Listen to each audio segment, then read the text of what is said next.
নমস্কার, দেখছেন এবিপি আনন্দ, আপনাদের সঙ্গে আমি পাপিয়া। শুরু করছি বাংলার বিধান। পাপিয়ার সঙ্গে রয়েছি আমি শুভ্রজিৎ। বিচারকদের পণবন্দি শিহরিত গোটা দেশ। তৃণমূলের মহা জঙ্গলরাজের উদাহরণ টেনে এনে মোথাবাড়ি এই বলে তৃণমূলকে তীব্র নিশানা করলেন প্রধানমন্ত্রী নরেন্দ্র মোদী। পাশাপাশি তৃণমূলের সিন্ডিকেট, অনুপ্রবেশ সহ একাধিক ইস্যুতেও সরব হয়েছেন নরেন্দ্র মোদী। আর এদিকে তৃণমূল নেত্রীর মুখে আবার শোনা গেল 294 কেন্দ্রে আমি প্রার্থী।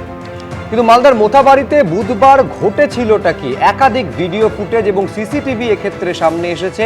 বিডিও অফিস থেকে আমলিতলার রাস্তায় সেই হাড় হিম করা সিসি ফুটেজ, পাশাপাশি বেশ কিছু ভিডিও ফুটেজ এই আলোচনায় আপনাদের সামনে রাখবো এবং দেখাবো রাহুল বন্দ্যোপাধ্যায়, অভিনেতা রাহুল বন্দ্যোপাধ্যায়ের মৃত্যুর পর মামলা দায়ের হয়েছে, এফআইআর রুজু হয়েছে, যা একাধিক গুরুত্বপূর্ণ প্রশ্নকে সামনে এনে দাঁড় করিয়েছে। জানি আলোচনা চলবে, স্টুডিওয়ে অতিথিরা রয়েছেন, কিন্তু শুরুতে আপনাদের দেখাতে চাইবো যে নির্বাচনী নির্ঘণ্ট ঘোষণা হওয়ার পর প্রথম নির্বাচনী প্রচার সভা প্রধানমন্ত্রী নরেন্দ্র মোদীর কোচবিহারে, যেখানে প্রত্যাশিতভাবে উঠে এলো মোথাবাড়ির প্রসঙ্গ। এবং মোথাবাড়িতে যেভাবে বিচারকদের পণবন্দি করে রাখা হয়েছিল, আজকে প্রধানমন্ত্রী বলছেন সেইটা তৃণমূলের মহা জঙ্গলরাজের মহা উদাহরণ। কি বলেছেন দেখুন। देश के न्यायप्रिय नागरिक चौंक गए। कैसे मालदा में न्यायिक अधिकारियों को बंधक बनाकर रखा गया। আর্তচিৎকার করছেন খোদ মহিলা বিচারক। High Court, take care of my children. Take care of my children if something happens to me. যেন এই বুঝি সব শেষ হয়ে গেল। Our pilot is no more there. He has suffered accident due to the hurdles of bamboos and the hurdles and the bricks. We are traveling alone. প্রাণ হাতে করে বললেও কম বলা হবে। গত বুধবার মালদার মোথাবাড়ির এই ঘটনায় হতচকিত গোটা দেশ। বিপদে পড়ে সাধারণ মানুষ যাদের কাছে বিচার প্রার্থী হয়ে যান, সেই বিচারকদেরই পড়তে হয়েছে চরম বিপদের মুখে, তাও আবার আইন শৃঙ্খলাজনিত কারণে। আর এই ঘটনা নিয়ে কোচবিহারের সভা থেকে রাজ্যের তৃণমূল সরকারকে তীব্র আক্রমণ করলেন প্রধানমন্ত্রী। आपने 2-3 दिन पहले ही देखा है, पूरे देश ने देखा है, देश के न्यायप्रिय नागरिक चौंक गए। कैसे मालदा में न्यायिक अधिकारियों को बंधक बनाकर रखा गया। सोचिए, ये कैसी सरकार है, ये कैसी व्यवस्था है जहां जज और संविधान की प्रक्रिया भी सुरक्षित नहीं है, तो बंगाल की आम जनता की सुरक्षा की उम्मीद इन लोगों से कैसे की जाए। মোথাবাড়ির ঘটনা নিন্দা প্রথম করেছেন মমতা বন্দ্যোপাধ্যায়, আমাদের মাননীয় মুখ্যমন্ত্রী। আমরা পরিষ্কার বলেছি, একজন বৈধ ভোটারের নামও বাদ দিতে দেব না। এই আন্দোলনটা গণতান্ত্রিকভাবে এবং আইনি পদ্ধতিতে চলবে। বিজেপি চাইছে গন্ডগোল হোক, বিজেপির বি টিম সি টিমকে দিয়ে ওরা গন্ডগোল করাচ্ছে। নজিরবিহীন তাণ্ডব, কার্যত বিচারকদের প্রাণ সংশয়। এ রাজ্য তো বটেই, মোথাবাড়ির ঘটনা গোটা দেশে বেনজির। मालदा में जो हुआ वो केवल टीएमसी की उद्दंडता ही नहीं थी, ये इस निर्मम सरकार का प्रायोजित महाजंगल राज है, महाजंगल राज है। ये टीएमसी जब न्याय का शिकंजा कसता है तो संवैधानिक संस्थाओं का गला घोंटने का काम करती है। और अब तो हालात इतने खराब हो चुके हैं कि देश की सर्वोच्च अदालत सुप्रीम कोर्ट को भी दखल देना पड़ रहा है। हर कोई देख रहा है कि टीएमसी बंगाल में कानून व्यवस्था का जनाजा निकालने पर तुली है। প্রধানমন্ত্রী মোথাবাড়ির নিন্দা করছেন, প্রধানমন্ত্রীর মুখে শোভা পায় না। প্রধানমন্ত্রীর উচিত বৈধ ভোটারদের নাম কেন বাদ যাচ্ছে বাংলার মানুষের কাছে তার কৈফিয়ত দেয়া। মোথাবাড়ি কাণ্ড নিয়ে সোমবার সুপ্রিম কোর্টে রিপোর্ট দেওয়ার কথা রয়েছে এনআইএ। শিবাশিস মৌলিক, শুভেন্দু ভট্টাচার্য, সুদীপ্ত আচার্য, এবিপি আনন্দ। অর্থাৎ প্রধানমন্ত্রী বলেছেন যে মোথাবাড়িতে ঘটনা ঘটেছে তা গোটা দেশের মধ্যে নজিরবিহীন। বিচারকদের যেভাবে পণবন্দি করে রাখা হয়েছে। সুমনবাবুর কাছে আসবো। সুমনবাবু, এইরকম ঘটনা তো আগে কোথাও দেখা যায়নি। প্রধানমন্ত্রী বলছেন মালদায় জুডিশিয়াল অফিসারদের কিভাবে পণবন্দি করে রাখা হয়েছিল, এই ছবি দেখে গোটা দেশ শিহরিত।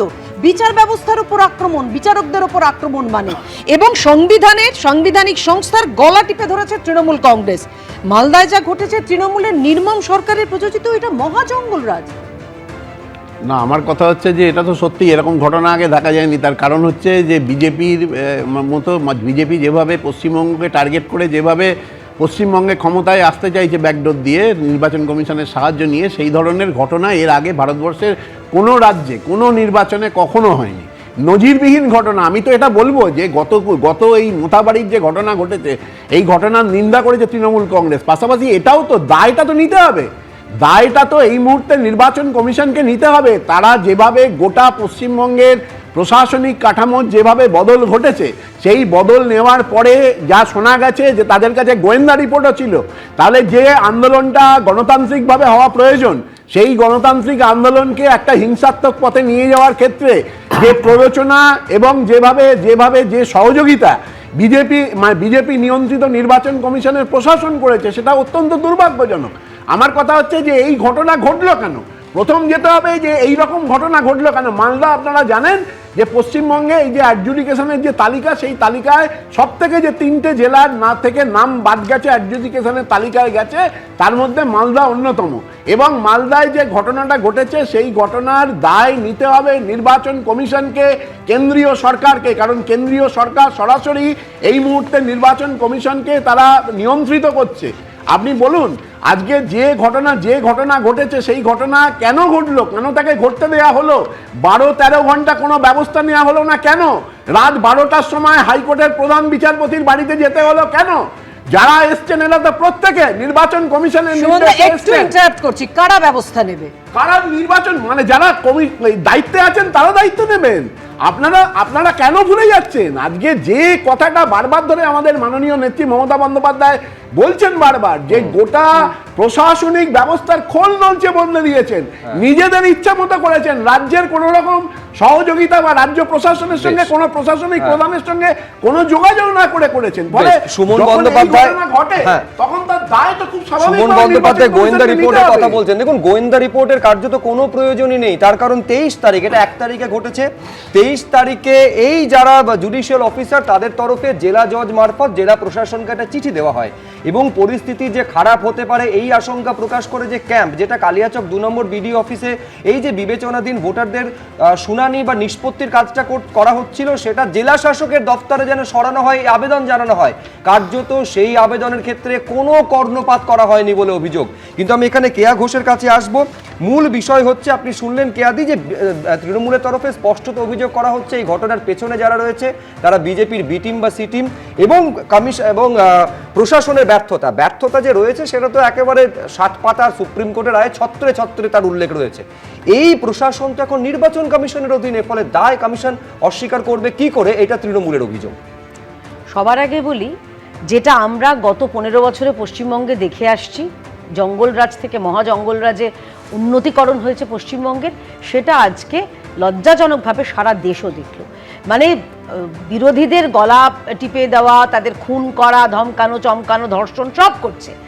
এবার মমতা বন্দ্যোপাধ্যায় এবং তার গুন্ডা বাহিনী, যারা জুডিশিয়াল অফিসার অর্থাৎ বিচার ব্যবস্থাদের আধিকারিক যারা, তাদেরকেও ছাড়লো না। এই যে জুডিশিয়াল অফিসারের গলাটা শুনছি, তিনি একটা SOS কল দিচ্ছেন যে আমার কিছু হয়ে গেলে আমার সন্তানকে দেখো হাইকোর্ট। মানে ভাবতে পারছেন, একজন মহিলা, তিনি তার স্বাভাবিকভাবেই, আমি নিজে নারী, আমি বুঝতে পারছি কোন জায়গা থেকে, কোন ভয়াবহ অবস্থা থেকে তিনি তাকে কথাটা বলতে বাধ্য করা হচ্ছে। আর এই যে ব্যবস্থার কথা বলছেন, আমি তৃণমূলের মুখপাত্রকে জিজ্ঞাসা করতে চাই, এই যে এখন মোথাবাড়ি নিয়ে আলোচনা হচ্ছে, যে প্ররোচনার কথা বলেছে, সব থেকে বড় প্ররোচনা দাত্রী তো মমতা ব্যানার্জি নিজে, যিনি বলছেন যে 4 তারিখের পরে পেছনে পোস্টার লাগিয়ে ঘুরতে হবে যে আমি বিজেপি করি না। সব থেকে বড় প্ররোচনাদায়ক তো যুবরাজ নিজে, অভিষেক ব্যানার্জি। তিনি বলছেন যে 4 তারিখের পরে ডিজে বাজাবো, আরো অনেক অনেক রকম কথা বলেছেন। তো এই যে পশ্চিমবঙ্গকে 12টা বাজিয়ে যারা বলছেন ডিজে বাজাবো, কেউ বলছেন পোস্টার লাগিয়ে ঘুরতে হবে, এদের বিরুদ্ধে ব্যবস্থা নেওয়া উচিত। নির্বাচন কমিশনকে বারে বারে বলছি সেন্সর করুন। আর একটা শেষ কথা বলতে চাই শুভ্রজিৎ এবং পাপিয়া, এই যে এখন তো নির্বাচন কমিশনের দায়েরা ঘাড়ে দায় ঠেলছে, খুব ভালো, সে নির্বাচন কমিশন বুঝবে। আচ্ছা, ফারাক্কায় যখন মনিরুল ইসলাম ভাঙচুর করেছিল তখন কোন কার দায় ছিল? মনিরুল ইসলামের বিরুদ্ধে কোনো ব্যবস্থা নেওয়া হয়েছিল? আচ্ছা, যখন চাকুলিয়া বিডিও অফিস, চাকুলিয়া যখন বিডিও অফিস ভাঙচুর করা হয়েছিল তখন কি ব্যবস্থা নেওয়া হয়েছিল? না, কমিশন তো একেবারে টাইমলাইন বেঁধে দিয়েছিল, এই সময়ের মধ্যে ওই মনিরুল ইসলামের বিরুদ্ধে এফআইআর করতে হবে। হ্যাঁ, আমি বলছি করা হয়নি, তার এগেইনস্টে কমিশন কি করেছিল? মমতা বন্দ্যোপাধ্যায়ের পৃষ্ঠপোষকতায় এই রকম একের পর এক দুর্বৃত্তায়ন চলছে। আর যার কথা বলা হচ্ছে মমতা ব্যানার্জি থেকে সবাই বলছেন কে মিম ইম ডিম আমি জানি না, কিন্তু যে ছবিগুলো সোশ্যাল মিডিয়ায় দেখেছি মমতা ব্যানার্জি স্টেজ শেয়ার করতে এই মোফাক্কারুলকে, তাহলে আমাকে বলুন তো ইনি অনুপ্রাণিত কি প্রাণিত? আমি কোন প্রাণী আমি জানি না, কিন্তু অনুপ্রাণিত এটুকু বলতে পারি। তার সঙ্গে একাধিক তৃণমূল নেতা স্টেজ শেয়ার করতে দেখা গেছে। তাই এই যে এই সেদিনকার এই ঘটনার পেছনে তৃণমূলের হাত রয়েছে, তৃণমূলের গুন্ডাদের হাত রয়েছে, এটা একেবারে দিনের আলোর মতো। আমি শতরূপের কাছে আসবো, কিন্তু তার আগে সুমনদার রিঅ্যাকশন আমি just একটা কথা বলবো যে আমার মনে হয় বিজেপি প্রতিনিধির মিম সম্পর্কে যত কম বলা যায়, কত কম কথা বলা যায় বলা ভালো। কারণ আমরা দেখেছি যে মিম সবসময় বিজেপির প্রতিনিধি হিসেবে বিভিন্ন রাজ্যের নির্বাচনে অংশগ্রহণ করেছে, বিহারেও করেছে, এবং সেখানে ভোট কেটে তারা কিভাবে বিজেপিকে জয়লাভ করিয়েছে আমরা এটা জানি। আমার কথা হচ্ছে যে কথাটা হোক না, যুক্তির ভিত্তিতে কথা হোক। আমার কথা হচ্ছে যে মমতা বন্দ্যোপাধ্যায়, অভিষেক বন্দ্যোপাধ্যায় যেটা করেছেন সেটা অন্যায়ের বিরুদ্ধে কথা বলেছেন, তারা অন্যায়ের বিরুদ্ধে কথা বলেছেন। আপনারা জানেন যে সবর ইনস্টিটিউট, যেটা তৃণমূল কংগ্রেস নয়, সেই সবর ইনস্টিটিউট এই কোচবিহারের সিতাই কেন্দ্র নিয়ে একটা পর্যালোচনা করেছিল, একটা পরীক্ষা করেছিল, এবং সেই পরীক্ষায় পরিষ্কার দিনের আলোর মতো পরিষ্কার যে ভোটার লিস্ট বেচে সংখ্যালঘু এবং নারী এই দুটো শ্রেণীকে ধারাবাহিকভাবে বাঁধা হয়েছে। এই কথাটা তৃণমূল কংগ্রেসের কথা নয়, একটা লব্ধ প্রতিষ্ঠিত সংস্থা। তারা আপনি তো নিজেই প্রশ্ন তুলছেন যে মোথাবাড়িতে যে কেন এইরকম ঘটনা ঘটলো। আমি শতরূপের কাছে আসবো। দেখো শতরূপ, 22 তারিখ অ্যালার্ম কল দিয়েছিলেন বিচারকরা, 23 তারিখ চিঠি দিলেন, তারপরেও পুলিশ কোনো ব্যবস্থা নিল না, এবং আজকে মোদি এসে বলছেন যে এইটা তৃণমূলের নির্মম সরকারের প্রযোজিত মহাজঙ্গলরাজ।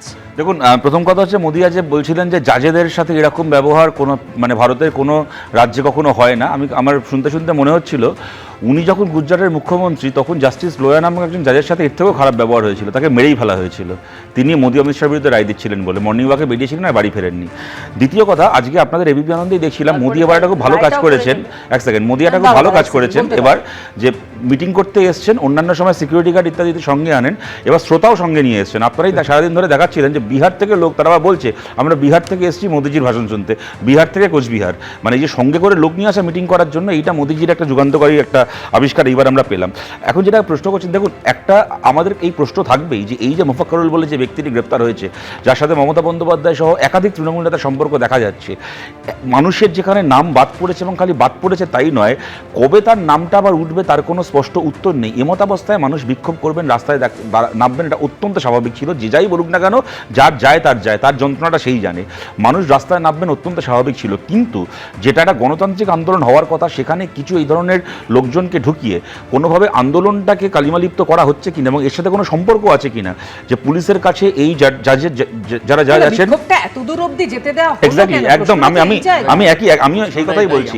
আমি বলছি যে পুলিশের কাছে এই জাজেরা, জুডিশিয়াল অফিসাররা নিরাপত্তা চেয়েছিলেন, তাদেরকে সেই নিরাপত্তা দেওয়া হলো না। আবার এই মোফাক্কারুল বা তারা এই ঘটনাটার ঘটালেন বলে যারা জানা যাচ্ছে। আবার আমরা এইটাও দেখলাম, এই বিক্ষোভ টিক্ষোভ অবরোধ সব হয়ে যাওয়ার পরে এই মোফাক্কারুলের সাথে ওইখানকার লোকাল থানার আইসির কল রেকর্ডটা এখন সামনে এসছে, যেখানে একদম দুজন পরিচিতের মতো করে তারা কথা বলছে যে ঠিক আছে এবার রাস্তাটা খালি করে দিন, আমাদের গাড়িগুলো বেরিয়ে যাবে ইত্যাদি ইত্যাদি। সুতরাং লোকাল আইসির সাথে মোফাক্কারুলের এই সম্পর্কটাও রয়েছে। আবার বাইরে এতগুলো ঘটনা ঘটে গেল, পুলিশ নাকি জানতো না। এর পেছনে কোথায় কি রহস্য আছে সত্যি কিন্তু সামনে আসা দরকার, কারণ আমরা চাই না মানে মানুষের যেটা গণতান্ত্রিক ক্ষোভ সেইটাতে কালিমালিপ্ত হোক, আবার একটা অপ্রীতিকর ঘটনাকে অজুহাত বানিয়ে মানুষের সেই গণতান্ত্রিক ক্ষোভটাকেও প্রকাশ করার অধিকারটাকে নাকচ করে দেওয়া হোক। আমার শেষ কথা আমি এখানে বলছি, আপনারা বিবেচনা করে দেখুন, গণতন্ত্র একটা 2 ওয়ে ট্রাফিক, কোনো 1 ওয়ে ট্রাফিক নয়। আমার দেশের একজন নাগরিক হিসেবে যেরকম আমার কতগুলো দায়বদ্ধতা রয়েছে, তেমন আমার প্রতিও রাষ্ট্র ব্যবস্থার কতগুলো দায়বদ্ধতা রয়েছে। আজকে যদি ইলেকশন কমিশন এই নির্দেশ দিতে পারে যে রাত্রি 12টা অবধি আমরা টাইম বেঁধে দিলাম, এই সময়সীমার মধ্যে লোকগুলোকে গ্রেপ্তার করতে হবে, ভেরি গুড। তাহলে ইলেকশন কমিশন কেন এই নির্দেশটাও দিতে পারে না যে আমরা এই 5 মাস সময়সীমা বেঁধে দিলাম, তার মধ্যে ফাইনাল ভোটার লিস্টটা পাবলিশ করতে হবে। আজকে আপনারা চিন্তা করতে পারেন, একটা ভোট হচ্ছে, ফার্স্ট ফেজের নমিনেশন জমা দেওয়ার দিন পর্যন্ত পার হয়ে গেল, এখনো পর্যন্ত কে ভোট দেবে আর কে ভোট দেবে না ঠিক হলো না। ইলেকশন কমিশন টাইম লাইন বেঁধে দিয়ে একটা ভোটার লিস্ট কেন পাবলিশ করতে পারে না বলুন তো? এই ইলেকশন কমিশন 2 দিন পরে ভোট করাবে। আজকে যে মানুষের নামগুলো বাদ চলে গেল, আজকে দেখুন, আমরা না একটা স্টুডিও বসে অনেক আলোচনা করতে পারি, কিন্তু যে লোকটার নামটা ডি ভোটার হয়ে গেল, কালকে তার রেশন কার্ড থাকবে কিনা, তিনি যে সরকারি প্রকল্পের বেনিফিটগুলো পাচ্ছেন সেগুলো পাবেন কিনা, কালকে তার 100 দিনের কাজের থাকবে কিনা, তার ব্যাংক অ্যাকাউন্টটা ফ্রিজ হয়ে যাবে কিনা, এই প্রশ্নগুলোর কোনো উত্তর রয়েছে? সুতরাং এমতাবস্থায় যে মানুষের দেওয়ালে পিঠটা ঢেকে যাচ্ছে, সে করবেটা কি? তাকে এইগুলো হজম করতে হবে, আর সে যদি প্রতিবাদে রাস্তায় নামে তখন সে হয়ে যাবে রোহিঙ্গা, তখন সে হয়ে যাবে সন্ত্রাসবাদী, তখন সে হয়ে যাবে টেরোরিস্ট। সুতরাং আমার নাগরিক হিসেবে আমার দায়বদ্ধতা তো আমি 100 বার পালন করবো, কিন্তু আমার প্রতিও কি রাষ্ট্রের কোনো দায়বদ্ধতা নেই? সেইটাকে নিয়ে প্রশ্ন কে করবে? বেশ, আমি বিশ্বনাথ চক্রবর্তীর কাছে আসবো। আমি বারবার বলছি, এই নির্দেশনামাতে কিন্তু প্রশাসনের গাফিলতি ছত্রে ছত্রে তার উল্লেখ রয়েছে। একটা জায়গায় বলা হচ্ছে যে ঘেরাওটা শুরু হয়েছিল 3:30 থেকে, বেলা 3:30, এবং 8:30 পর্যন্ত, রাত 8:30 পর্যন্ত কার্যত হাত গুটিয়ে বসেছিল প্রশাসন। এখন প্রশাসনের এই যে গাফিলতি, তার দায় রাজ্য সরকারের নাকি কমিশনের, তা নিয়ে কিন্তু রাজনৈতিক চাপানুতর চলছে। বিশ্বনাথ দা, প্রধানমন্ত্রী বলছেন যে রাজ্য সরকার মানে তৃণমূল কংগ্রেসকে আক্রমণ করে যে তৃণমূল সরকার বিচারকদের নিরাপত্তা সুনিশ্চিত করতে পারে না, সেই তৃণমূল শাসনে সাধারণ মানুষ, রাজ্যের নাগরিকদের সুরক্ষা নিশ্চিত করা যাবে কি করে? বিচারপতিদেরকে ধারাবাহিকভাবে আক্রান্ত হওয়ার মানে এই ঘটনা কিন্তু এ রাজ্যে ঘটছিল। মানে এই নয় যে আজকে এসআইআর এর যে ভেরিফিকেশনের সাথে যুক্ত বিচারকরা তারা আক্রান্ত হয়েছেন, এই রকম লেভেলে না হলেও কিন্তু জেলায় একাধিক, হুগলি জেলাতে তুমি জানোই, এবং ডায়মন্ড হারবারেও একজন বিচারপতির আক্রান্ত হওয়ার ঘটনা আছে। এবং একইভাবে তোমাকে বলতে চাই, কলকাতা হাইকোর্টে রাজশেখর মান্তাকে কিভাবে আক্রমণ করা হয়েছিল, তার বাড়িতে পোস্টার লাগানো হয়েছিল। একাধিক বিচারপতির এজলাস অবরুদ্ধ করে কিভাবে এক ধরনের হুলিগানরা মানে বিচারপতিদের শাসিয়েছে, সেই ছবি তুমি দেখিয়েছো।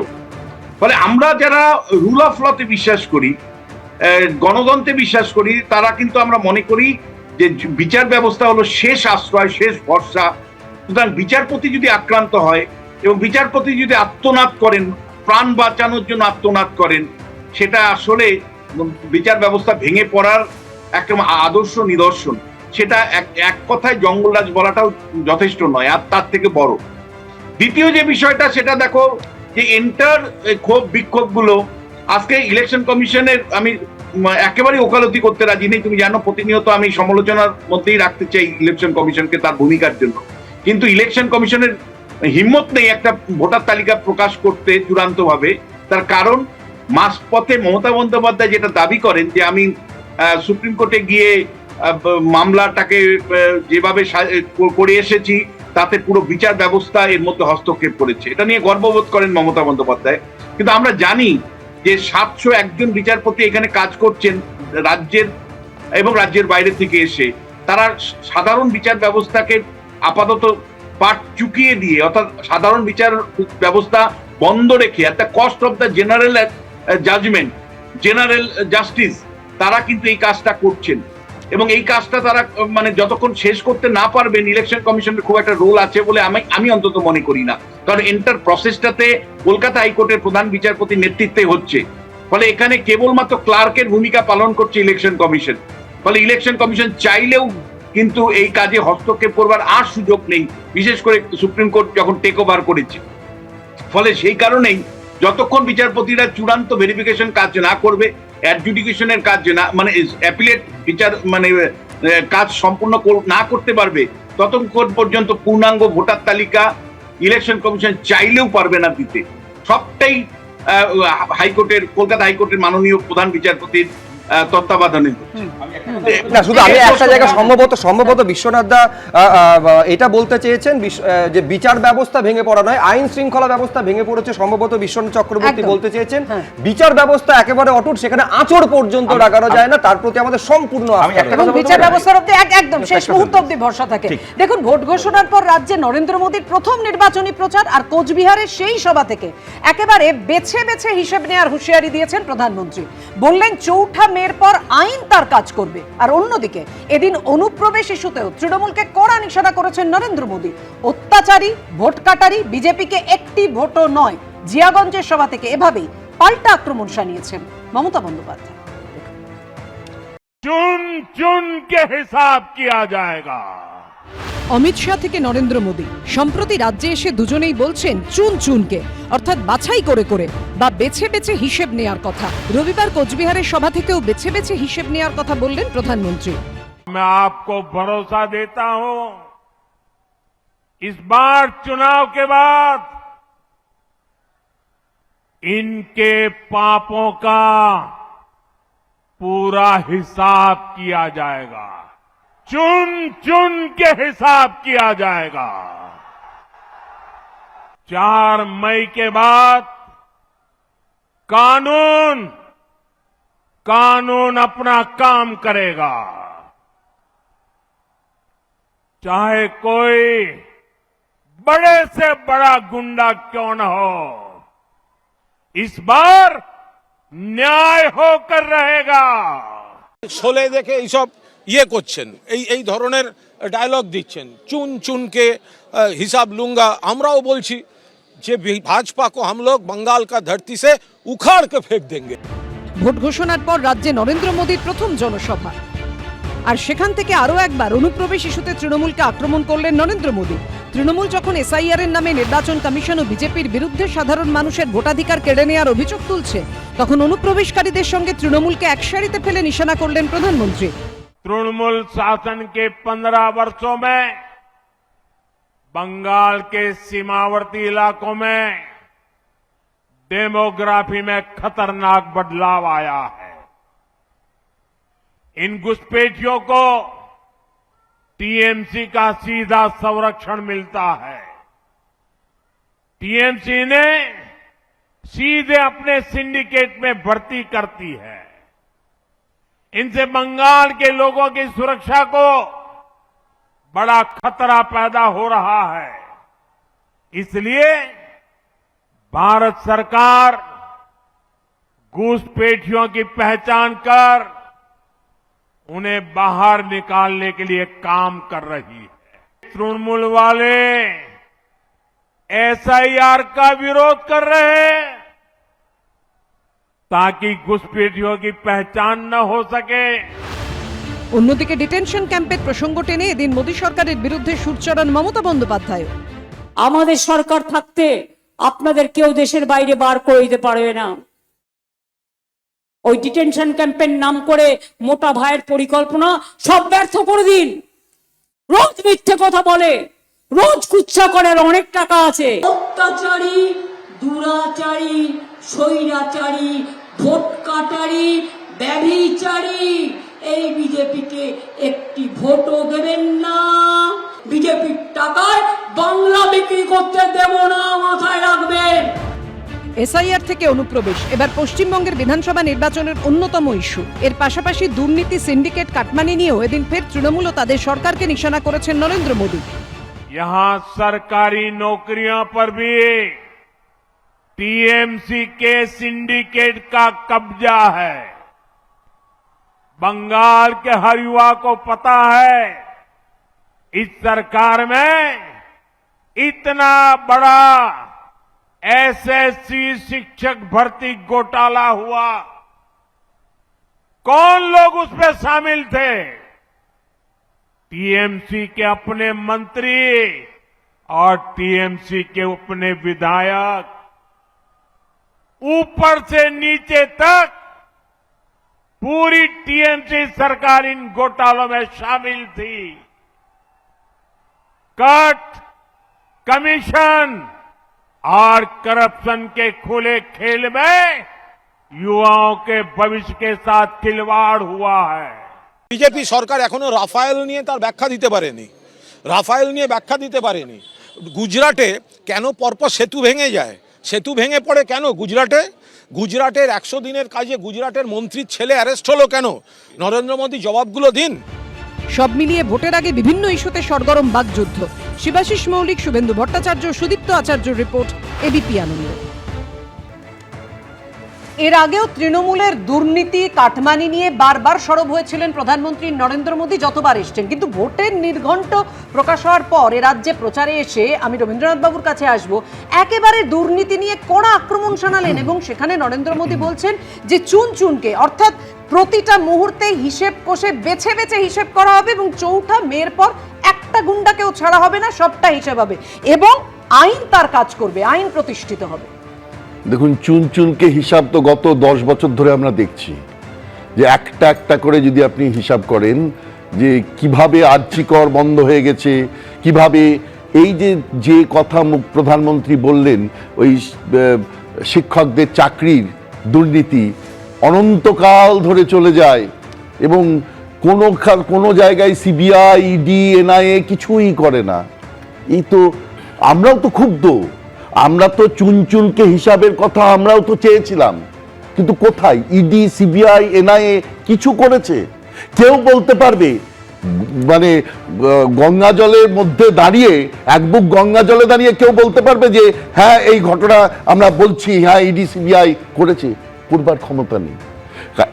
পশ্চিমবঙ্গে বস্তুতপক্ষে এই ঘটনা নিয়ে মানে শুধু রাজনীতির মঞ্চ আলো করে নেতারা বক্তৃতা দিয়ে যাচ্ছেন, আর ওই যে ছেলেমেয়েগুলো তারা যারা 26,000 ছেলেমেয়ের চাকরি চলে গেল, ওরা ওই বা আরো 5 লক্ষ যারা চাকরির ময়দানে আসতেই পারলো না, তারা ঘরে বসে কাঁদে। এই হচ্ছে পশ্চিমবঙ্গের অবস্থা। দেখুন, এই যে বিচারকদের এই যে ব্যাপারটা নিয়ে কথা হচ্ছে, আমি একটু আগের প্রসঙ্গে আসছি। আজকেই হয়েছে, ট্রাইব্যুনাল বলেছে এবং টি শিবগানমের বেঞ্চ বলেছে, মানে ট্রাইব্যুনাল বেঞ্চ বলেছেন যে মমতাব হোসেন ফরাক্কার কংগ্রেসের যিনি প্রার্থী, তার সম্ভাব্য প্রার্থী, তাকে নাম বাদ দিয়ে দেওয়া হয়েছিল, এবং টেকনিক্যাল রিজন জানাতে বলা হচ্ছে, রিজন জানানো হয়নি। তাহলে এই ধরনের গোটা মোথাবাড়ি এলাকায়, মানে কালিয়াচক 2-তে ৭৯,০০০ সামথিং লোকের নাম বাদ গেছে, অ্যাডজুডিকেশনে আছে। শুধু মোথাবাড়ি ওই যে গ্রাম পঞ্চায়েত, সেখানে 700 জনের মধ্যে 707 জনের মধ্যে 300 জনের নাম নেই। ছেলের নাম আছে, বাবার নাম নেই, মায়ের নাম নেই। তো লোকগুলো তো ক্ষোভটা তো যুক্তিসঙ্গত। আপনি খুবই অন্যায়, মানে যা ঘটনা ঘটেছে সভ্য সমাজে মেনে নেওয়া যায় না, কিন্তু সেইটা করবার যে এই যে পরিকল্পনাটা যে দুর্বৃত্তরা করতে পারলো মোফাক্কেরুলের মতো, তারা করতে পারলো কেন? ইলেকশন কমিশন সেই সুযোগটা দিলেন। আজ পর্যন্ত আমি জানি না, বারবার করে আমরা বলেছি, একটা পিডিএফ সমস্ত রাজনৈতিক দলের নেতাদের, কি বিজেপি, কি তৃণমূল, কি সিপিএম, কি কংগ্রেস, সবার সঙ্গে কথা বলে দেখেছি। তাদের সমস্যা আমাদের এলাকায় কারা বাদ গেছে, কারা আছে আমি ঠিক বুঝতে পারছি না। একটা পিডিএফ নেই, তো রাজনৈতিক কর্মীরা কাজ করতে পারছেন না, সাধারণ নাগরিক ভোটে তার নাম আছে কিনা বুঝতে পারছেন না। এইরকম একটা অসাধারণ সাংঘাতিক অবস্থা, সেই অবস্থায় আমরা দাঁড়িয়ে আছি।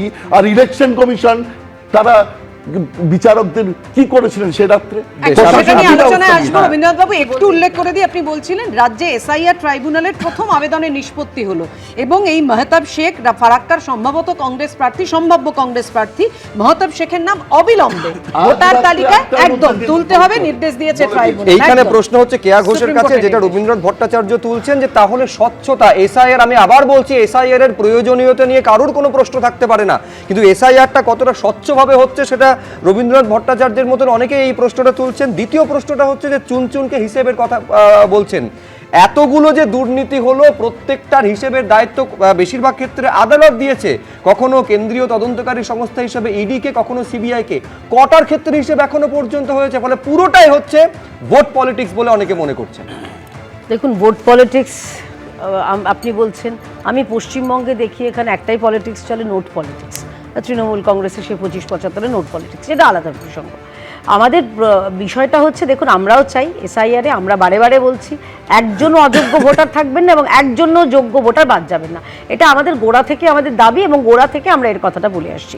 এবার বিষয়টা হচ্ছে পশ্চিমবঙ্গে দাঁড়িয়ে এই উত্তরটাও তো দিতে হবে যে অনুপ্রাণিত যারা বিএলও রয়েছে শুভ্রজিৎ, সেই অনুপ্রাণিত বিএলওরা কি গন্ডগোল পাকিয়েছেন, যেখানে নাম আমরা দেখতে পাচ্ছি ব্যানার্জি বন্দ্যোপাধ্যায় বা মানে মমতা ব্যানার্জি সরকার অনুবাদক দেননি, ডেটা এন্ট্রি অপারেটর দেননি, আমরা সব জানি, কিন্তু এই বিএলওদের যে ভূমিকা, যে তারা কি এটা করানো হয়নি তো ইচ্ছাকৃতভাবে, যাতে মানুষের একটা ক্ষোভ জন্মায়, ইচ্ছাকৃতভাবে বাবার যদি নাম থাকে স্বাভাবিকভাবে তার ছেলের নাম থাকবে, এইটা যা বাদ দেওয়া হচ্ছে এটা কি ইচ্ছাকৃত হয়নি তো? আচ্ছা, আরেকটা কথা বললেন মমতা ব্যানার্জি, আপনি চুনচুনকে যখন বললেন, মমতা ব্যানার্জি অনেক কিছু চারি বললেন, কিন্তু একটা কথা, একটা চারি বাদ গেলেন, সেটা হচ্ছে মিথ্যাচারী, যেটা উনি নিজে। কারণ মমতা ব্যানার্জি পরের পর মিথ্যে বলে মানুষকে, ওই সিএ এর সময় বলেছিলেন নাগরিকত্ব কেড়ে নেবে কারণ নাগরিকত্ব কারার আইন ছিল না, ওয়াকাফের সময় মানুষকে ভুল বুঝিয়েছেন, এসআইআর এর সময় মানুষকে, এই বিশেষ করে সংখ্যালঘু মানুষকে উনি ভুল বুঝিয়ে, কোথাও নির্বাচন কমিশন তার মনে হয়েছে, কোথাও বিজেপি সরকার, কোথাও ভারতীয় জনতা পার্টির পলিটিক্যাল পার্টি হিসেবে সবাইকে উনি খেপিয়ে তুলেছেন একটাই কারণে, উনি চান যাতে ওই তাঁর যে সাধের দুধেল গাই যে ভোট ব্যাংকটা তার কাছে আবার ফিরে আসুক। আচ্ছা, আরেকটা কথা, এই যে এই দুদিন আগে যে বলছে কাকে গ্রেপ্তার, এসব এই 2-3 দিন আগে এবিপি আনন্দতেও দেখিয়েছিল 14 জন বাংলাদেশে অনুপ্রবেশকারীকে গ্রেপ্তার করেছে, কোথা থেকে? এনজেপি স্টেশন থেকে, পশ্চিমবঙ্গের মধ্যে। তো তাদের যে গ্রেপ্তার করেছে, এখন মমতা ব্যানার্জি বলবেন অন্য রাজ্য হলে বলতো বাঙালিদের ওপর অত্যাচার হচ্ছে, কিন্তু পশ্চিমবঙ্গে বসে যখন পশ্চিমবঙ্গে থেকে 14 জন অনুপ্রবেশকারী, যাদের কাছে প্রত্যেকের কাছে ওই ভুয়ো আধার কার্ড, ভুয়ো ভোটার কার্ডের একটা পুরো প্যাকেজ ছিল, সেই বিষয়ে কি কথা হবে না? আমি যে কারণে বললাম আপনাদের যে কিন্তু বাংলাদেশি ত্রিপুরা থেকেও গ্রেফতার হয়েছে, বাংলাদেশি কিন্তু গুজরাট থেকেও গ্রেফতার হয়েছে, উত্তরপ্রদেশ থেকেও গ্রেফতার হয়েছে, সুতরাং এবার কি বলবে আমি জানি না। আমি সুমনদার কাছে আমি সুমন বন্দ্যোপাধ্যায়ের কাছে আসবো। আমি শুধু মনে করিয়ে দেবো, এক তো হচ্ছে এই অনুপ্রবেশকারী, যারা অনুপ্রবেশকারী তাদের সার্টিফাই করতে চাইছে তৃণমূল কংগ্রেস, শরণার্থীদের থেকে নাগরিকত্ব কেড়ে নিয়ে এই অভিযোগটা আজকে নরেন্দ্র মোদী বলছেন। আমি মনে করিয়ে দেবো সুমনদাকে যে কয়েকদিন আগে এই রাজ্যে এসে অমিত শাহ বলেছিলেন যে এই রাজ্যের ভোটটা দেশের সুরক্ষার ক্ষেত্রে গুরুত্বপূর্ণ, তার কারণ ত্রিপুরাতে পর্যন্ত যেখানে বিজেপির শাসন রয়েছে সেখানে পর্যন্ত অনুপ্রবেশ অনেকাংশে বন্ধ করে দেওয়া সম্ভব হয়েছে। দেশকে যদি সুরক্ষিত করতে হয় সেই জায়গায় এই রাজ্যের ভোটটা অত্যন্ত গুরুত্বপূর্ণ। না, এইটা বোধহয় স্বরাষ্ট্রমন্ত্রী জানেন না, যে স্বরাষ্ট্রমন্ত্রী এটা জানেন না যে ভারত বাংলাদেশ সীমান্তটা তৃণমূল কংগ্রেস পাহারা দেয় না, ওটা বিএসএফ পাহারা দেয়, যে বিএসএফ ওনার মানে দপ্তরের আন্ডারে রয়েছে। ফলে এই ধরনের কথা, এরকম নিম্নমানের কথা, মানে যুক্তিহীন কথা, এই কথার কোনো জবাব দেওয়ার কোনো জায়গা নেই। প্রধানমন্ত্রী সিন্ডিকেটের কথা বলছিলেন না, আমার মনে পড়ে গেল সেই কর্ণাটকের লাস্ট যে বিধানসভার আগে ওখানকার যারা সরকারি কন্ট্রাক্টর যারা, তারা প্রধানমন্ত্রীকে চিঠি লিখেছিলেন যে কোনো কাজ ধরতে গেলে, সরকারি কাজ ধরতে গেলে 40% করে সেখানে সিন্ডিকেট মানি দিতে হয়। ফলে প্রধানমন্ত্রীর মুখে সিন্ডিকেট মানি কথা না বলাই ভালো। আপনি দেখবেন যে পরিমাণ টাকা জমা পড়েছে ওই বিভিন্ন খাত থেকে, সেইগুলোর যে হিসেব আমরা দেখেছি, সেই হিসেবেও দেখা গেছে যে 90% বেশি টাকা কিন্তু বিজেপির এতেই জমা পড়েছে। ফলে সেই টাকাগুলো কারা দিচ্ছে, সেই টাকাগুলো রিটার্ন তারা কিভাবে পাবে, এগুলো পাবে। কিন্তু মূল যে সমস্যা, কিন্তু মূল যে সমস্যা, আমি কেয়া ঘোষকে থামালাম, আমি ইন্টারাপ্টেড বলেছেন, বলতে দিতে হবে, বলতে দিতে হবে, বলতে দিতে হবে। সুমনদা আপনাকে ইন্টারাপ্ট করেনি, প্লিজ বলতে দিন। সুমনদা কন্টিনিউ। মূল যে জায়গাটা সেটা সবথেকে বেশি গুরুত্বপূর্ণ। আমরা বারবার ধরে বলছি না যে একটু আগে বিভিন্ন জন বলছিলেন যে কেন প্রকাশ হয়নি তালিকা, কেন কি হয়নি। আরে এটাই তো নির্বাচন কমিশন চেয়েছে, যাতে নির্বাচনের শেষ দিন পর্যন্ত পশ্চিমবঙ্গের ভোটারদের মধ্যে একটা কনফিউশন তৈরি হয়। আমি বলছি শামশেরগঞ্জের যে 56 নম্বর বিধানসভা, তার মানে আমার কিছু ডিলিটেড তালিকা আমার কাছে রয়েছে বুথ ধরে ধরে, সেখানে আপনি শুনলে অবাক হয়ে যাবেন যে যারা ওই কি বলবো যে লজিক্যাল ডিসক্রিপেন্সিতে বাদ পড়েছেন, তাদের তালিকার মধ্যে বাদ গেছে 93.8, কোথাও 92.5, কোথায় 94.4, কোথাও 94.2। আপনি ভেবে দেখুন যে গোটা প্রক্রিয়াটা, সেই প্রক্রিয়ার মূল লক্ষ্য কি, যে তৃণমূল কংগ্রেসকে হারাতে গেলে জোচ্চুরিটা ভোটার তালিকায় করতে হবে, এবং সেই ভোটার তালিকার মধ্যে বেছে বেছে মহিলা এবং কেন বাদ যাবেন? আপনি বলছেন আজকে চুনচুনের কথা বলছেন, এক মিনিট এই যে চুনচুন করার কথা বলছিলেন, আপনি আজকে ডোমজুড়ে দেখেছেন, ডোমজুড়ের প্রার্থী গোবিন্দ হাজরা তিনি একজন মাংস বিক্রেতা, মুরগির মাংস বিক্রেতা, তাকে বলেছেন যে আপনি রোহিঙ্গা বাংলাদেশি, আপনার এখানে ব্যবসা করা যাবে না। আমি জাস্ট তিনটে কথা বলছি। প্রথম কথা, আমি বিশ্বনাথ স্যারের সাথে একটু ডিফার করব। আজকে এই মুহূর্তে ইলেকশন কমিশনের কি করণীয় আছে কি নেই সেটা একমাত্র বিবেচ্য নয়। ইলেকশন কমিশন চাইলে in due time Paschimbangla SIR শুরু করতে পারতো, অনেক পরে শুরু করেছে। দ্বিতীয় কথা, তাও যখন দেরি হলোই এবং এতগুলো লজিক্যাল ডিস্টারবেন্সি ইত্যাদির ফলে আরো জটিলতা তৈরি হলো, তাহলে ভোটটাকে আরো 1 মাস পরে 1.5 মাস পরে ঘোষণা করা যেত। তাতে দরকার হলে কিছুদিন রাষ্ট্রপতি শাসন হতো, তাতেই ভোট হতো। এরকম কি উদাহরণ আমাদের দেশের আগে নেই? সুতরাং আজকে এই মুহূর্তের এটা বিষয় না, মানে দীর্ঘদিন ধরে ইলেকশন কমিশনের ভূমিকার ফলে আজ আমরা এখানে এসে দাঁড়িয়েছি। আর আমার দুটো কথা, নজরুল ইসলাম আপনারা জানেন মোথাবাড়ির এমএলএ, তার নামটাও অ্যাডজুডিকেশনের তালিকায় ছিল। এটা কি ম্যাজিক আমরা জানি না, মোথাবাড়ির হাজার হাজার সাধারণ ভোটারের নাম ঝুলে থাকলো কিন্তু নজরুল ইসলামের নামটা ক্লিয়ার হয়ে গেল। কিন্তু ফারাক্কায় যেখানে কংগ্রেসের প্রার্থী, তার নামটা ডিলিট করে দেওয়া হলো। এখন ট্রাইব্যুনালে গিয়ে তিনি তার নামটাকে এখন অন্তর্ভুক্ত করছেন। এর পেছনে অন্য কোনো হিসাব আছে কি না আছে এটা আপনারাই বিচার করুন। এবং আমার শেষ কথা এখানে আপনাদেরকে বলছি যে আপনারা প্রধানমন্ত্রীর ভাষণ শোনালেন, ধর্মেন্দ্র ডায়ালগ নিয়ে বলছেন এইবার ভোটের পরে চুন চুনকে হিসাব লেঙ্গে, চুন চুনকে। আর ওই ধর্মেন্দ্র ডায়লগ ওনার মুখে শুনে আমার ধর্মেন্দ্র ছেলের একটা ডায়লগ মনে পড়ে যাচ্ছে, তারিখ পে তারিখ, তারিখ পে তারিখ, তারিখ পে তারিখ। বেশ, আমি এইখানে দর্শকদের সামনে রাখতে চাইবো যে একেবারে আলটিমেটলি আমরা কি দেখছি, যে রকম পরিবেশগুলো সামনে আসছে, তাতে ভোটটা একটা অবাধ, সুষ্ঠু, ভয়মুক্ত পরিবেশে হবে কিনা। আজকে প্রধানমন্ত্রী নরেন্দ্র মোদী বলছেন যে কমিশনের ওপর, কমিশন নিয়ে এত প্রশ্ন তুলছিল, শতরূপ তুলছিল, সুমনদাও তুলছিল, কমিশনের ওপর পূর্ণ আস্থা রয়েছে বলছেন প্রধানমন্ত্রী নরেন্দ্র মোদী, এবং এই কমিশনের নেতৃত্বে ভয়মুক্ত অবাধ ভোট হবে। মমতা বন্দ্যোপাধ্যায়ের অন্যদিকে ইভিএম নিয়ে প্রশ্ন তুলেছেন এবং তিনি বলছেন central force EVM a chip পর্যন্ত ঢুকিয়ে দিতে পারে, তার আশঙ্কা, প্রধানমন্ত্রীর আশ্বাস। পাশাপাশি इस बार बंगाल में निष्पक्ष चुनाव होगा, इस बार निर्भय चुनाव होगा और इस बार परिवर्तन का चुनाव होगा। ইভিএম মেশিন খারাপ করে দেবে অনেক জায়গায় প্ল্যান করে, সেই ইভিএম মেশিন সারাতে আসলে দেবেন না। ভোটের নির্ঘণ্ট ঘোষণার পর পশ্চিমবঙ্গে প্রথম জনসভা, সেখান থেকে ফের পশ্চিমবঙ্গে পরিবর্তনের ডাক দিলেন প্রধানমন্ত্রী। বললেন এবার নির্বাচন হবে ভয়হীন, নিরপেক্ষ। আর তৃণমূল যখন এসআইআর ইস্যুতে বারবার নির্বাচন কমিশনকে নিশানা করে চলেছে, তখন প্রধানমন্ত্রী বললেন কমিশনের ওপর সম্পূর্ণ ভরসা রয়েছে তার। बंगाल के भविष्य के लिए दीजिए, इस बार वोट अपने अधिकार के लिए दीजिए। बीजेपी उम्मीदवार को वोट देकर परिवर्तन पर मुहर लगाइए। मुझे चुनाव आयोग पर पूरा भरोसा है, इस बार बंगाल में निष्पक्ष चुनाव होगा, इस बार निर्भय चुनाव होगा और इस बार परिवर्तन का चुनाव होगा। অন্যদিকে আবার শমশেরগঞ্জ, জিয়াগঞ্জের সভা থেকে কখনো ইভিএমে কারচুপি তো কখনো মনোনয়ন জমা দেওয়ার চক্রান্তের আশঙ্কা প্রকাশ করলেন মমতা বন্দ্যোপাধ্যায়। ইভিএম মেশিনে 1 থেকে যত বুথ গুনতে হবে, আর 5টা করে সিম্বলও যদি থাকে 5টাতেই টিপে টিপে ভোট দিয়ে দেখবেন সেখানে ভোটটা ঠিক মতো পড়ছে কিনা। ইভিএম মেশিন যখন চেক করবেন ভিভিপ্যাট যেন থাকে, এটা দেখে রাখবেন। আমাদের দাবি, বাইরে থেকে গণতন্ত্রের রক্ষক মানুষ যাতে দেখতে পারে ওই EVM machine central force check করছে কিনা, কোনো চিপ ঢুকাচ্ছে কিনা, হ্যাক করছে কিনা। ওরা পারে না, এমন কোনো কাজ নেই। গত 14ই মার্চ ব্রিগেডের সভা থেকে পশ্চিমবঙ্গে লড়াইয়ের সুর বেঁধে দিয়েছিলেন প্রধানমন্ত্রী। রবিবার কোচবিহারের সভায় তিনি বলেন তৃণমূলের পাপের ঘড়া পূর্ণ হয়েছে, পাল্টা জবাব দিয়েছে তৃণমূলও। कुछ दिन पहले राजधानी कोलकाता के ब्रिगेड ग्राउंड से मैंने बंगाल में परिवर्तन महाअभियान की शुरुआत की थी। ब्रिगेड ग्राउंड की वो ऐतिहासिक तस्वीरें, वो जन सैलाब, जनता का उत्साह, जनता का जुनून, तब से पूरे टीएमसी सिंडिकेट घबराया हुआ है।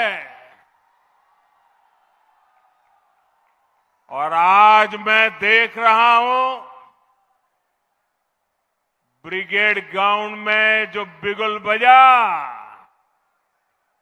कुछ बिहार ने उस पर पक्की मोहर लगा दी है।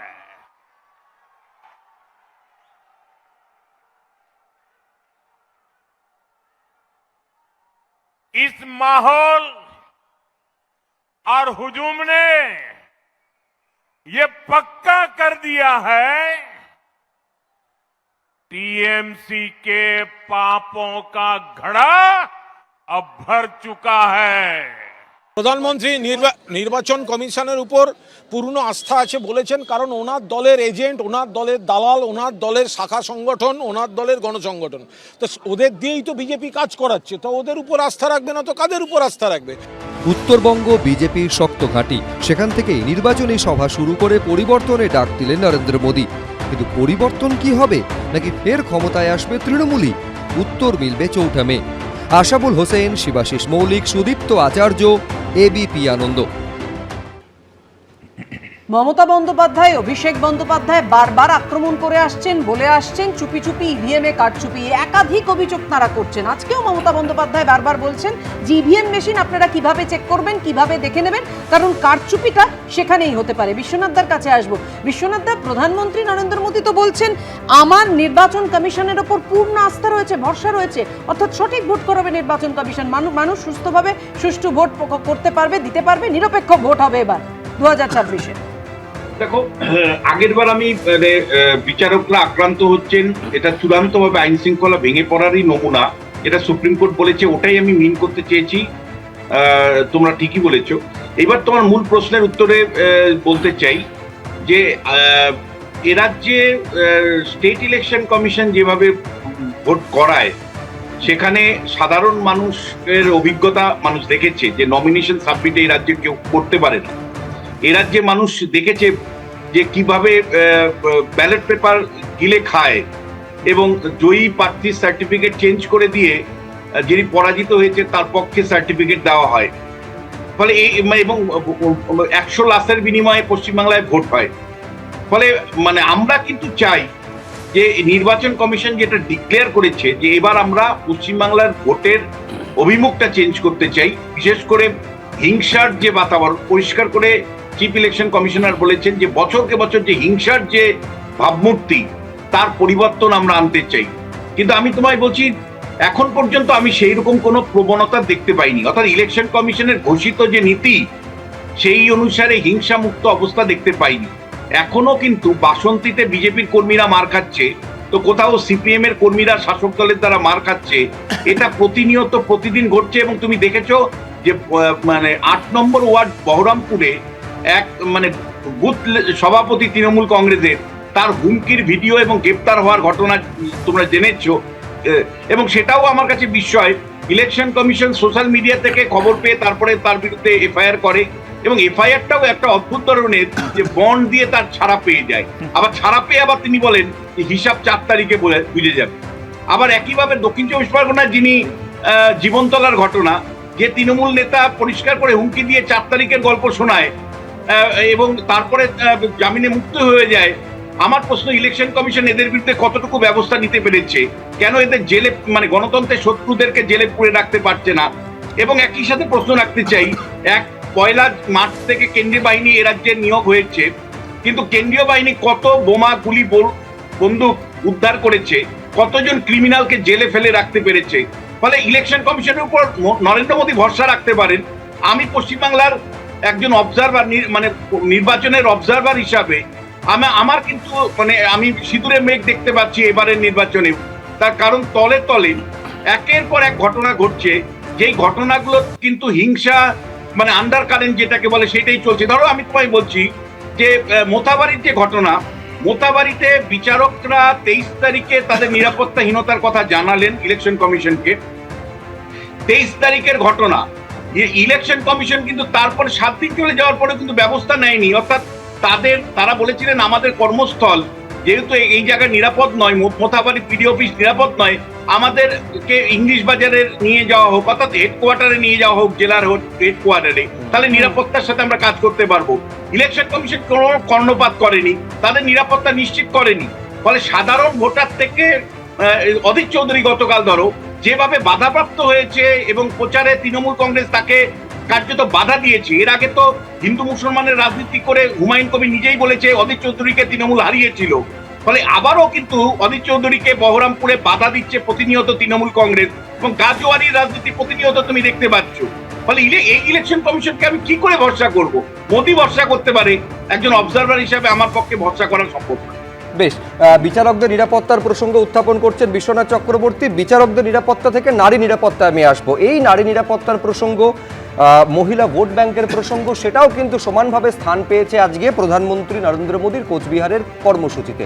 33% সংসদে মহিলাদের যে আসন সংরক্ষণের প্রসঙ্গ, সেখানে প্রধানমন্ত্রী কি বলছেন? একই সঙ্গে নারী সুরক্ষা, নারী নিরাপত্তার প্রসঙ্গ বারে বারে আজকে এসেছে। কি বলেছেন কোচবিহারের জনসভা থেকে? পাল্টা সমালোচনায় তৃণমূলই বা কি বলল দেখুন। माताओं बहनों का यह हक 40 साल से लटका हुआ है। अब और ज्यादा देरी ठीक नहीं है। নারী শক্তি বড় শক্তি, মহিলা শক্তিদের আমি বিশ্বাস করি। শাসক দল হোক বা বিরোধী, কেন্দ্রে হোক কিংবা রাজ্যে, মহিলা ভোট ব্যাংকের দিকে নজর থাকে সবার। আর সামনেই যখন পশ্চিমবঙ্গে বিধানসভা ভোট, তখন এ রাজ্যে ভোটের প্রচার শুরুর দিনেই মহিলা সংরক্ষণ আইনের সংশোধনী বিলের প্রসঙ্গ তুলে ধরলেন প্রধানমন্ত্রী নরেন্দ্র মোদী। हमारी सरकार ने लोकसभा और विधानसभा में महिलाओं के लिए 33% रिजर्वेशन देने का कानून बनाया था। पश्चिम बंगाल सहित देश भर की बहनों को 2029 के 2029 के लोकसभा चुनाव से ही इसका फायदा मिले, अब ये सुनिश्चित करने का प्रयास है।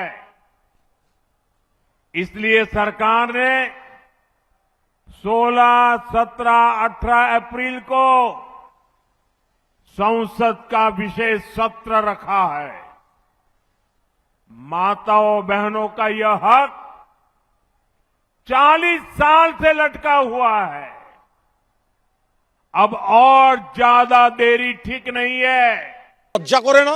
আমাদের সোনার মেয়েদের কুস্তিগির শ্লীলতাহানির অভিযোগ ছিল বিজেপি সাংসদ ব্রিজভূষণের বিরুদ্ধে। তাকে পাশে নিয়ে তো নরেন্দ্র মোদী আর অমিত শাহ সংসদে বসে থাকতেন। 2023 সালে লোকসভা ভোটের আগে সংসদে মহিলা সংরক্ষণ বিল পাশ হয়। লোকসভা ও বিধানসভায় 33% আসন মহিলাদের জন্য সংরক্ষণের বন্দোবস্ত থাকলেও তা কার্যকর হয়নি। কারণ আইনে বলা ছিল জনগণনা ও আসন পুনর্বিন্যাসের পরেই আসন সংরক্ষিত হবে। এদিন কোচবিহারের সভা থেকে মহিলা সুরক্ষায় সরকার পরিবর্তনের ডাক দেন প্রধানমন্ত্রী। हमारा बंगाल शक्ति पूजा की धरती है। मैं यहां आई सभी बहनों बेटियों को, बंगाल की हर बहन बेटी से कहूंगा, बीजेपी आपके सम्मान और आपकी समृद्धि के लिए मैदान में है। बीजेपी सरकार आएगी तो महिलाओं के सच्चे सशक्तिकरण का रास्ता खोलेगी, और यह हमारा ट्रैक रिकॉर्ड है। इसलिए आज पूरे देश में बहनों बेटियों की फर्स्ट चॉइस बीजेपी है। साथियों, अभी तक केंद्र की बीजेपी सरकार ने हर प्रकार की मूल सुविधाएं बहनों तक पहुंचाई। অন্যদিকে আবার বিজেপি শাসিত উত্তরপ্রদেশে মেয়েদের নিরাপত্তা নিয়ে প্রশ্ন তুলে কটাক্ষ করেছেন মমতা বন্দ্যোপাধ্যায়। উত্তরপ্রদেশে মেয়েরা সন্ধ্যের পর বেরোতে পারে না, কলেজে যেতে পারে না, ধর্ষণ হবার পরেও জ্বালিয়ে দেওয়া হয় কোর্ট থেকে বেরোনোর সময়। অনেক ঘটনা দেখেছি। দু সপ্তাহ পরই ভোটের লাইনে দাঁড়াবেন পশ্চিমবঙ্গবাসী। বর্তমানে রাজ্যের মোট ভোটারের প্রায় অর্ধেকই মহিলা, সংখ্যাটা 3,73,00,000-এর বেশি। এখন দেখার মহিলাদের ভোটের বড় অংশ কোন দিকে যায়। শিবাশিস মৌলিক, সত্যজিৎ বৈদ্য ও রাজীব চৌধুরী রিপোর্ট, এবিপি আনন্দ। দেখুন, শাসক বলুন বা বিরোধী বলুন, যে কোনো রাজ্যেই বলুন, লক্ষ্য থাকে মহিলা ভোটারদের দিকে। আপনারা এবারও দেখেছেন ভোটের প্রচারে বা তার আগে বারবার এই এসআইআর এর পর্বে মমতা বন্দ্যোপাধ্যায় এই বিষয় নিয়ে সরব হয়েছেন যে এসআইআর এর নাম বাদের সংখ্যা মহিলাদের ক্ষেত্রে বেশি এবং ইচ্ছাকৃতভাবে মহিলা ভোটারদের নাম বাদ দিয়ে দেওয়া হয়েছে। আজকে প্রধানমন্ত্রী নরেন্দ্র মোদী তিনি প্রচারে এসে বলছেন যে মহিলাদের সুরক্ষা এবং ক্ষমতায়ন তখনই হবে, একেবারে নিশ্চিত হবে, সেটা যদি বিজেপি ক্ষমতায় আসে। আমি এখানেই সুমনবাবুর কাছে আসবো। সুমনবাবু, এ রাজ্যে মোট ভোটারের প্রায় 50% হচ্ছে মহিলা ভোটার, সেটাই কি টানছে? আমি বলছি যে নরেন্দ্র মোদী বোধহয় ওই বিহারের যে ভাইরাল ভিডিওটা এই মুহূর্তে বাজারে ঘুরছে ওটা বোধহয় দেখেননি, যে নারী নিরাপত্তার কি হাল বিজেপি শাসিত ডবল ইঞ্জিন রাজ্যগুলোতে, উনি বুঝতে পারবেন। উনি নিজেও জানেন যে বিলকিস বানোর গণধর্ষণ কাণ্ডে যারা সরাসরি অভিযুক্ত, মানে যারা দোষী সাব্যস্ত হয়েছিল, তাদেরকে জেল থেকে 75 বছর স্বাধীনতা উপলক্ষে ছেড়ে তাদের মালা পরিয়ে ঘোরানো হয়েছিল। কাঠুয়া গণধর্ষণের কথা, উন্নাওয়ের গণধর্ষণের কথা, মানে এগুলোর কথা মানে বহুবার, হাতরসের কথা বহুবার আলোচনা হয়েছে। ব্রিজভূষণের কথা একটু আগে কুণাল ঘোষ বললেন, সেই ব্রিজভূষণের ঘটনাতে আমরা দেখেছিলাম একটা সামান্য শব্দ তার প্রধানমন্ত্রী বা স্বরাষ্ট্রমন্ত্রীর কাছ থেকে একটা নিন্দাসূচক শব্দ বা একটা সাবধান বাণী উচ্চারিত হয়নি। আপনি বলুন তো, আমরা মণিপুরে কি দেখেছি? মণিপুরে কিভাবে মার্চ করানো হয়েছে, মহিলাদের উপর কিভাবে নৃশংস অত্যাচার নেমে এসেছে। বছরের পর বছর প্রধানমন্ত্রী নিশ্চুপ ছিলেন, প্রধানমন্ত্রী স্বরাষ্ট্রমন্ত্রী কেউ জাননি। আজকে নারী নিরাপত্তার কথা বলছেন, পশ্চিমবঙ্গের নারী নিরাপত্তা আছে, এখানে 50% সিট আছে, এখানে 50% পঞ্চায়েতের সিটটা মমতা বন্দ্যোপাধ্যায় সেটাকে বাস্তবায়িত করেছেন। আরে যে 33%-এর কথা বলছেন, এটা 29 সালের আগে হবে না। আপনি আর একটা সেন্সাস না করলে এটাকে চালু করতে পারবেন না। এটা একটা ওই কি বলবো, একটা গিমিং এর মতো, একটা স্বপ্ন সাধারণভাবে এনে দেওয়া, কিন্তু সেটাকে মমতা বন্দ্যোপাধ্যায় সার্থক করেছেন। আপনি মমতা বন্দ্যোপাধ্যায়ের বিধায়ক সংখ্যা, সাংসদ, রাজ্যসভার নিরিখে দেখুন যে সেখানে মহিলা, আমি শুধু পাপিয়া কিছুটা বলবো যে এই রাজ্যে, আমি বলছি নারী নিরাপত্তার ক্ষেত্রে এই রাজ্যের পরিসংখ্যানগুলো দিলেও সেটা ভালো হতো। কিন্তু আমি কেয়া ঘোষের কাছে আসবো উল্টো দিক থেকে, সেটা হচ্ছে যে 50% প্রায় হচ্ছে মহিলা ভোটার। দেখুন, এই মহিলা ভোটার যেদিকে ভোট দেয় সেদিকের রাজনৈতিক দল সুবিধে পায়। বিহারের ক্ষেত্রে যেমন সত্যি, ঠিক তেমনভাবে পশ্চিমবঙ্গের ক্ষেত্রেও সত্যি। সেটাকেই কি টার্গেট করছেন প্রধানমন্ত্রী কিনা, এই প্রশ্ন কিন্তু অনেকে আজকে তুলছেন। দেখুন, নারীদের সশক্তিকরণ নিয়ে এটা শুধুমাত্র পশ্চিমবঙ্গের ভোটের নিরিখে নয়, মাননীয় প্রধানমন্ত্রী প্রতিবার সরব হন। তিনি চান মহিলারা শুধুমাত্র ওই আত্মনির্ভর কথাটাতে, এটা শুধুমাত্র যেন কথা না থাকে, উনি লাখপতি দিদির কথা বলে মহিলাদের চান যারা সশক্তিকরণ হন। ওখানে যিনি হাসছেন তাকে আমি একটা 3টে কথা মনে করে দিতে চাই। মমতা ব্যানার্জি বললেন যে ধর্ষণ করে পুড়িয়ে দেওয়া হয় অন্য রাজ্যের কথা। উনি বোধহয় হাঁসখালি কথাটা ভুলে গেছিলেন যে ধর্ষিত হওয়ার পরে সেই বাচ্চা নাবালিকা মেয়েটাকে কিভাবে রাতারাতি তার দেহ পুড়িয়ে দেওয়া হয়েছিল এবং পরবর্তীকালে তার চরিত্র হরণ করেছিলেন কে? একজন মহিলা মুখ্যমন্ত্রী মমতা বন্দ্যোপাধ্যায়। আচ্ছা, দ্বিতীয় কথা কি বললেন উনি? মণিপুর বললেন। আরে এই পশ্চিমবঙ্গে মাথা ভাঙায় আমাদের ভারতীয় জনতা পার্টির এক সংখ্যালঘু মহিলা, তিনি বিজেপি থাকুন, তিনি বিজেপি করার অপরাধে তাকে নগ্ন করে গ্রামে ঘোরানো হয়েছে। না, তৃণমূল বলবেন এই কথাগুলো। আচ্ছা, তৃতীয় কথা বলছি, এই রাজ্যে কেউ কথা বলবো আমি যখন আনইন্টারাপ্টেড বলেছেন, বলতে দিন। হ্যাঁ, 8টার মধ্যে ধর্ষণের পরে 8টার পরে ঘরে ঢুকে যেতে হবে কে বলেছেন? মহিলা মুখ্যমন্ত্রী মমতা বন্দ্যোপাধ্যায়। আর পরিশেষে বলি, এত ব্রিজভূষণ না বলে, আরে আপনাদের নিজেদের দলে অনুব্রত মণ্ডল, সে বিপ মণ্ডল, পুলিশের বউ তার মাকে ধর্ষণের থ্রেট দেওয়ার পরেও তাকে তৃণমূল যখন স্টার ক্যাম্পেনার করে, মমতা ব্যানার্জি যখন তার নিরাপত্তা বাড়িয়ে নিজের পাশে নিয়ে হাঁটে, তারপরে মমতা ব্যানার্জি বা তৃণমূলের নারীদের নিয়ে, নারীদের সুরক্ষা, নারীদের সম্মান নিয়ে কথা বলার কোনো অধিকারই নেই। 17 ভোটের আগেই কেন? মানে ভোটের আগেই প্রধানমন্ত্রী বলছেন 40 বছর ধরে যেটা আটকে রয়েছে মা বোনদের অধিকার, সেইটা আর দেরি করা ঠিক হবে না। দেখো, দেরিটা কে করছে? আমি প্রথম কথা হচ্ছে যে মহিলা রিজার্ভেশন বিল নিয়ে বলছেন, এটা একদম ইতিহাস সে ইতিহাসে নথিভুক্ত এই ভারতে প্রথম মহিলা রিজার্ভেশনের দাবি করেছিলেন একজন কমিউনিস্ট মহিলা আন্দোলনের নেত্রী গীতা মুখার্জি, এবং যেদিন মোদির আমলে পার্লামেন্টে এই বিলটা পাশ হচ্ছে সেদিন আমাদের পার্টির নয় শিবসেনা এবং এনসিপির যারা সাংসদ তারা পার্লামেন্টে উঠে দাঁড়িয়ে গীতা মুখার্জির নাম করে শ্রদ্ধা জানিয়েছিলেন, প্রথম কথা। দ্বিতীয় কথা, এটা মাথায় রাখতে হবে, যখন এই উইমেন রিজার্ভেশন বিল পার্লামেন্টে পাশ হলো, একা বিজেপি পাশ করায়নি, ভারতের একটা রাজনৈতিক দল এতে কোনো আপত্তি করেনি, প্রত্যেকে হাত তুলে এটাকে সমর্থন করে পাশ করিয়েছে। 3 নম্বর কথা, পশ্চিমবাংলায় বামফ্রন্ট সরকার এই সমস্ত কিছু ভারতের প্রেক্ষাপটে আলোচনা হওয়ার বহু বছর আগে পশ্চিমবাংলায় বামফ্রন্ট সরকার পঞ্চায়েতে এবং পুরসভায় 33% মহিলা রিজার্ভেশন করেছে। এবং 4 নম্বর, এই যে ইমপ্লিমেন্টেশনটা নিয়ে কথা হচ্ছে, ইমপ্লিমেন্টেশনটা হচ্ছে না কেন? মহিলা রিজার্ভেশন বিলটাকে 2023 সালে পার্লামেন্টে পাশ করানো হলো, কবে ইমপ্লিমেন্ট করা হবে কোনো ডেডলাইন না রেখে। তারপরে লোকসভার ভোট হলো, এতগুলো রাজ্যে বিধানসভার ভোট হচ্ছে এই ইমপ্লিমেন্টেশন ছাড়া। কারণটা কি? কারণ হচ্ছে বলা হলো সেন্সাসটা এরপরে হবে, পরে সেন্সাস রিপোর্টটা পেয়ে আমরা তারপর এটাকে ইমপ্লিমেন্ট করবো। আচ্ছা, সেন্সাস রিপোর্ট তো 2021 সালে প্রকাশিত হওয়ার কথা ছিল, আমাদের দেশে তো 2021 সাল থেকে সেন্সাস পেন্ডিং। একদিকে মোদি বলে রেখেছে যে যতদিন না সেন্সাস রিপোর্ট প্রকাশিত হচ্ছে ততদিন মহিলা রিজার্ভেশন বিল ইমপ্লিমেন্টেড হবে না। অপরদিকে উনি নিজে 2021 সাল থেকে 2026 সাল সেন্সাস রিপোর্ট প্রকাশ করছেন না, তারপরে উনি দাঁড়িয়ে মহিলা রিজার্ভেশন বিলের নামে ভোট চাইছেন। সবচেয়ে দুর্ভাগ্যজনক কি জানেন তো? হাতরাস, উন্নাও, কাটোয়া এইগুলোও সত্যি, আবার মধ্যমগ্রাম, হাঁসখালি যেগুলো কেয়াদি বলছেন এগুলোও সত্যি, এগুলো কোনোটাই কসবা ল কলেজে সত্যি, যেখানে তৃণমূল কংগ্রেসের একজন ছাত্র নেতা নিজের দলের সহকর্মীকে গণধর্ষণ করেছে, এগুলো সব সত্যি, আরজিকর সত্যি। মুশকিলটা হচ্ছে সুস্থ গণতন্ত্রে কখনো আরজিকরের জাস্টিফিকেশন হাতরাস হতে পারে না, আর কখনো হাতরাসের জাস্টিফিকেশন আরজিকর হতে পারে না। দয়া করে যেন আমরা অন্য রাজ্যে ধর্ষণ দেখিয়ে নিজের দায়িত্বপ্রাপ্ত রাজ্যে ধর্ষণের ঘটনাটাকে লঘু না করি। দেখুন, নারী নিরাপত্তার প্রশ্ন নির্বাচনী প্রচারে বারে বারে, সেটা তৃণমূল কংগ্রেস হতে পারে, বিজেপি হতে পারে, বারে বারে তোলে। কিন্তু আমি বলছি এর ব্যাখ্যাটা কি, আমি সেটা রবীন্দ্রনাথ ভট্টাচার্যের কাছে জানবো। সেটা হচ্ছে 2029 সালকে তো বেস ইয়ার ধরা হচ্ছে এই সংরক্ষণের ক্ষেত্রে। 26-এর বিধানসভা নির্বাচনের প্রচারে এসে এই বিষয়টা কেন তুললেন প্রধানমন্ত্রী? না, কেন মহিলা যদি 50% ভোটারদের মধ্যে 50% মহিলা হয়, তাহলে নিশ্চয়ই এই বিষয়টাকে তুলে বিজেপি যে কতখানি মহিলাদের সম্পর্কে আগ্রহী, মহিলাদের ক্ষমতায়নে সশক্তিকরণে আগ্রহী, সেটা বোঝাবার চেষ্টা করবেন। দেখুন, মহিলাদের ভোটার হিসেবে দেখা, এটার চেষ্টা কিন্তু আমাদের রাজ্যে, মানে রাজ্য বা কেন্দ্রের তরফে দুতরফই আছে। আপনি বলুন, শুধুমাত্র যে এই যে কন্যাশ্রী প্রকল্প ইত্যাদি যেগুলো দেখা হচ্ছে, এগুলোর কি পরবর্তীকালে ইভ্যালুয়েশন রিপোর্ট নেওয়া হয়?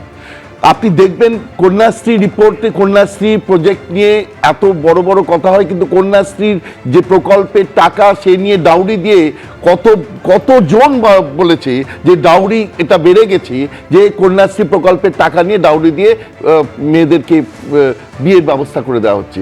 সুতরাং সেগুলো দিয়ে তো মাথা ব্যথা নেই।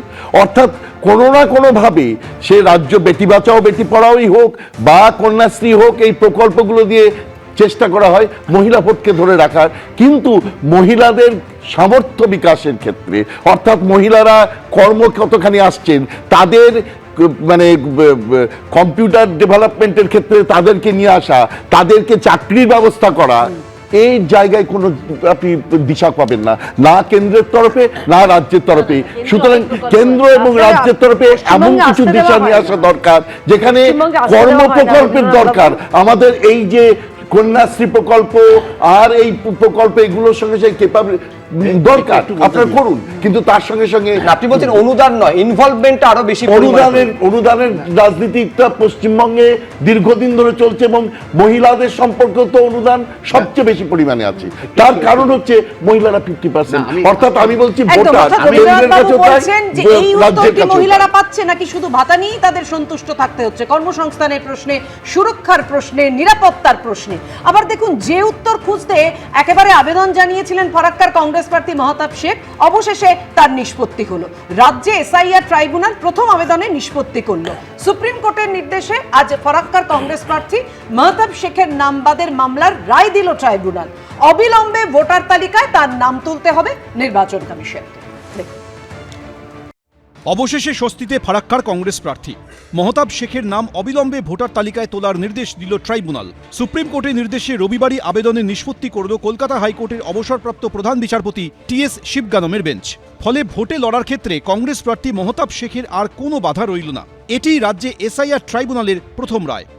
23 এপ্রিল রাজ্যে প্রথম দফার ভোট, ওই দিনই ভোট হবে ফারাক্কায়। 6 এপ্রিল সোমবার প্রথম দফার ভোটের মনোনয়ন জমা দেওয়ার শেষ দিন। কিন্তু এখনো এসআইআর প্রক্রিয়া শেষ হয়নি। বহু মানুষের নাম এখনো বিবেচনাধীন। নাম বাদ পড়লে ট্রাইব্যুনালে আবেদন করা যাবে। এই প্রেক্ষাপটে ভোটার তালিকা থেকে তার নাম বাদ পড়ায় সুপ্রিম কোর্টের দ্বারস্থ হন ফারাক্কার কংগ্রেস প্রার্থী মহতাব শেখ। প্রধান বিচারপতি সূর্যকান্ত, বিচারপতি জয়মল্ল বাগচি এবং বিচারপতি বিপুল এম পাঞ্চলির বেঞ্চ নির্দেশ দেয় শিবগানের মধ্যে কংগ্রেস প্রার্থীর আবেদনের নিষ্পত্তি করতে হবে ট্রাইব্যুনালকে। সেই মতো এদিন সল্টলেকের বিজন ভবনে কলকাতা হাইকোর্টের অবসরপ্রাপ্ত প্রধান বিচারপতি টিএস শিবগানামের বিশেষ বেঞ্চ এই আবেদনের নিষ্পত্তি করল। নির্বাচন কমিশনকে অবিলম্বে মহতাব শেখের নাম ভোটার তালিকায় তুলতে নির্দেশ দিয়েছে ট্রাইব্যুনাল। ফলে কংগ্রেস প্রার্থীর মনোনয়ন পেশে আর কোনো বাধা রইল না।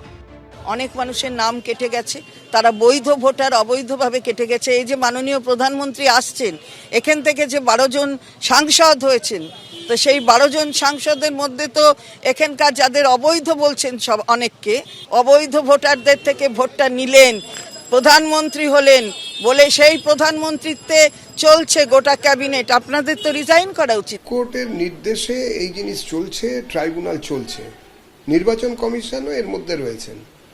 যারা এই বিষয়টা দেখছেন তারা দেখছেন। আমরা বলেছি যে হিন্দু মুসলমান নির্বিশেষে কোনো বৈধ ভোটারের নাম তালিকা থেকে বাদ দেওয়া যাবে না। তিনি যে কোনো রাজনৈতিক দলের সদস্য হতে পারেন। এরই মধ্যে যাদের নাম বাদ পড়েছে তাদের ট্রাইব্যুনালে আবেদনে সাহায্য করতে হেল্প ডেস্ক চালু করেছেন রাসবিহারী কেন্দ্রের কংগ্রেস প্রার্থী আশুতোষ চট্টোপাধ্যায়। জেনুইন নাম, সেই জেনুইন নাম তাদের ডিলিট করে দেওয়া হচ্ছে এবং এই যে জেনুইন নাম ডিলিট করে দেওয়ার যে চক্রান্ত, এই চক্রান্ত ভয়ানক চক্রান্ত। এই কারণেই আমরা বাধ্য হলাম এই শাহপুর কংগ্রেস পার্টি অফিসে একটা অ্যাপিলেট ট্রাইব্যুনাল হেল্প ডেস্ক খোলার জন্যে, যেখানে সাধারণ মানুষ যাদের নাম ডিলিট হচ্ছে তারা এখানে আসবেন। বুধবার এসআইআর মামলার শুনানিতে সুপ্রিম কোর্ট জানিয়েছে 7ই এপ্রিল অর্থাৎ মঙ্গলবারের মধ্যেই 60 লক্ষ বিবেচনাধীন নামের নিষ্পত্তি হয়ে যাবে। কিন্তু ভোটার তালিকা থেকে নাম বাদের অভিযোগে অবরোধ বিক্ষোভ চলছেই। উত্তর 24 পরগনার হাসনাবাদে তৃণমূলের পঞ্চায়েত সদস্যেরই নাম বাদ পড়েছে বলে অভিযোগ। রাস্তায় নেমে বিক্ষোভ দেখান তিনিও। আমি 251 নম্বর বুথের মেম্বার রুলিং, আমার নিজের নামও বাদ, কিন্তু বাংলাদেশি লোকগুলো বহাল তবিয়তে ঘুরে বেড়াচ্ছে। আমাদের এটা হয়েছে ডিএম যে আশ্বাস করবে, এটা যেটা নাম বাদ দিয়েছে আফটার এডজুডিকেশন যেটা আছে, আমাদের কোনো নিয়ম মধ্যে এডজুডিকেশন নেই। সুপ্রিম কোর্ট একটা অর্ডার করেছে যার মধ্যে এডজুডিকেশন হচ্ছে। বসিরহাটের বেগমপুরেও নামবাদের অভিযোগে রাজ্য সড়কে টায়ার জেলে অবরোধ করেন বিক্ষোভকারীরা। সৌভিক মজুমদার, সমীরণ পাল, অরিত্রিক ভট্টাচার্য, এবিপি আনন্দ। আর এইবার আপনাদের যে ছবিটা সামনে রাখবো সেটা অত্যন্ত উদ্বেগজনক, ভয়ঙ্কর বললেও এক বর্ণ বাড়িয়ে বলা হয় না। মোথাবাড়িতে আপনারা জানেন যে বিডিও অফিসে ঘন্টার পর ঘন্টা আটকে রাখা হয়েছিল বিচারকদের, জুডিশিয়াল অফিসারদের, যারা বিবেচনাধীন ভোটারদের নিষ্পত্তির কাজ করছেন। দীর্ঘক্ষণ পর তাদের যখন উদ্ধার করা হলো, তারপরেও সেই ভয়, সেই আতঙ্ক তাদের পিছু ধাওয়া করেছে দীর্ঘক্ষণ। তাদের গাড়িতে পরপর পাথর উড়ে এসে পড়েছে, কখনো বাঁশ, কখনো লাঠির বাড়ি, এমনকি ধাওয়া পর্যন্ত করা হয়েছে। পুরোটা একাধিক সিসি ক্যামেরার ফুটেজে ধরা পড়েছে। রাখবো আপনাদের সামনে।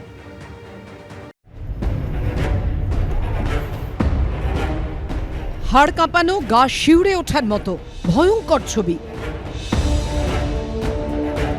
হিন্দি সিনেমার কোনো টান অ্যাকশন দৃশ্য নয়, এ হলো বুধবার মালদার মোথাবাড়ির দৃশ্য, যখন কালিয়াচক 2-এর বিডিও অফিসে ঘন্টার পর ঘন্টা আটকে থাকার পর রাস্তাতেও হামলার মুখে পড়েছিলেন জুডিশিয়াল অফিসাররা।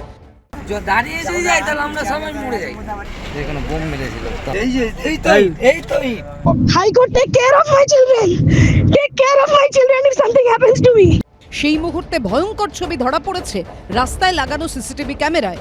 ঘটনাস্থল মোথাবাড়ি বিধানসভার আমলিতলার কাছে। কালিয়াচক 2 নম্বর বিডিও অফিস থেকে এই এলাকার দূরত্ব মাত্র 2 কিলোমিটার।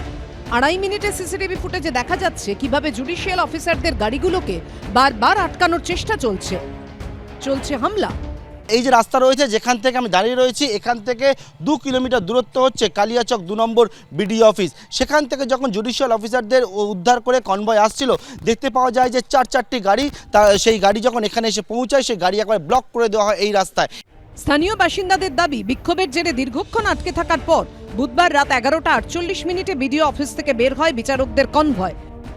রাত 12টা নাগাদ সেই কনভয় পৌঁছয় কিলোমিটার 2 দূরে আমলিতলার কাছে।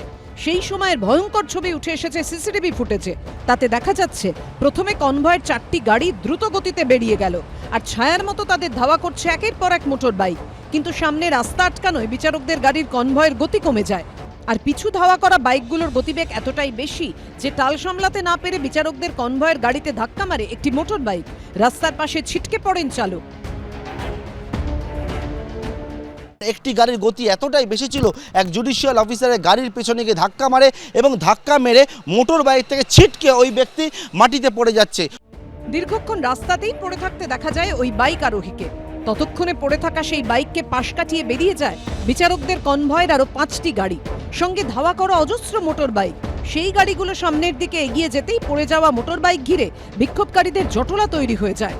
আর ঠিক তখনই তার সামনে এসে পড়ে পাইলট কারবিহীন বিচারকের আরও একটি গাড়ি। সিসিটিভি ফুটেজে স্পষ্ট দাঁড়িয়ে পড়া বিচারকের গাড়ির সামনে আক্রমণাত্মক ভঙ্গিতে এগিয়ে আসছে উন্মত্ত বিক্ষোভকারীরা। ছোড়া হয় ঢিল পাথর।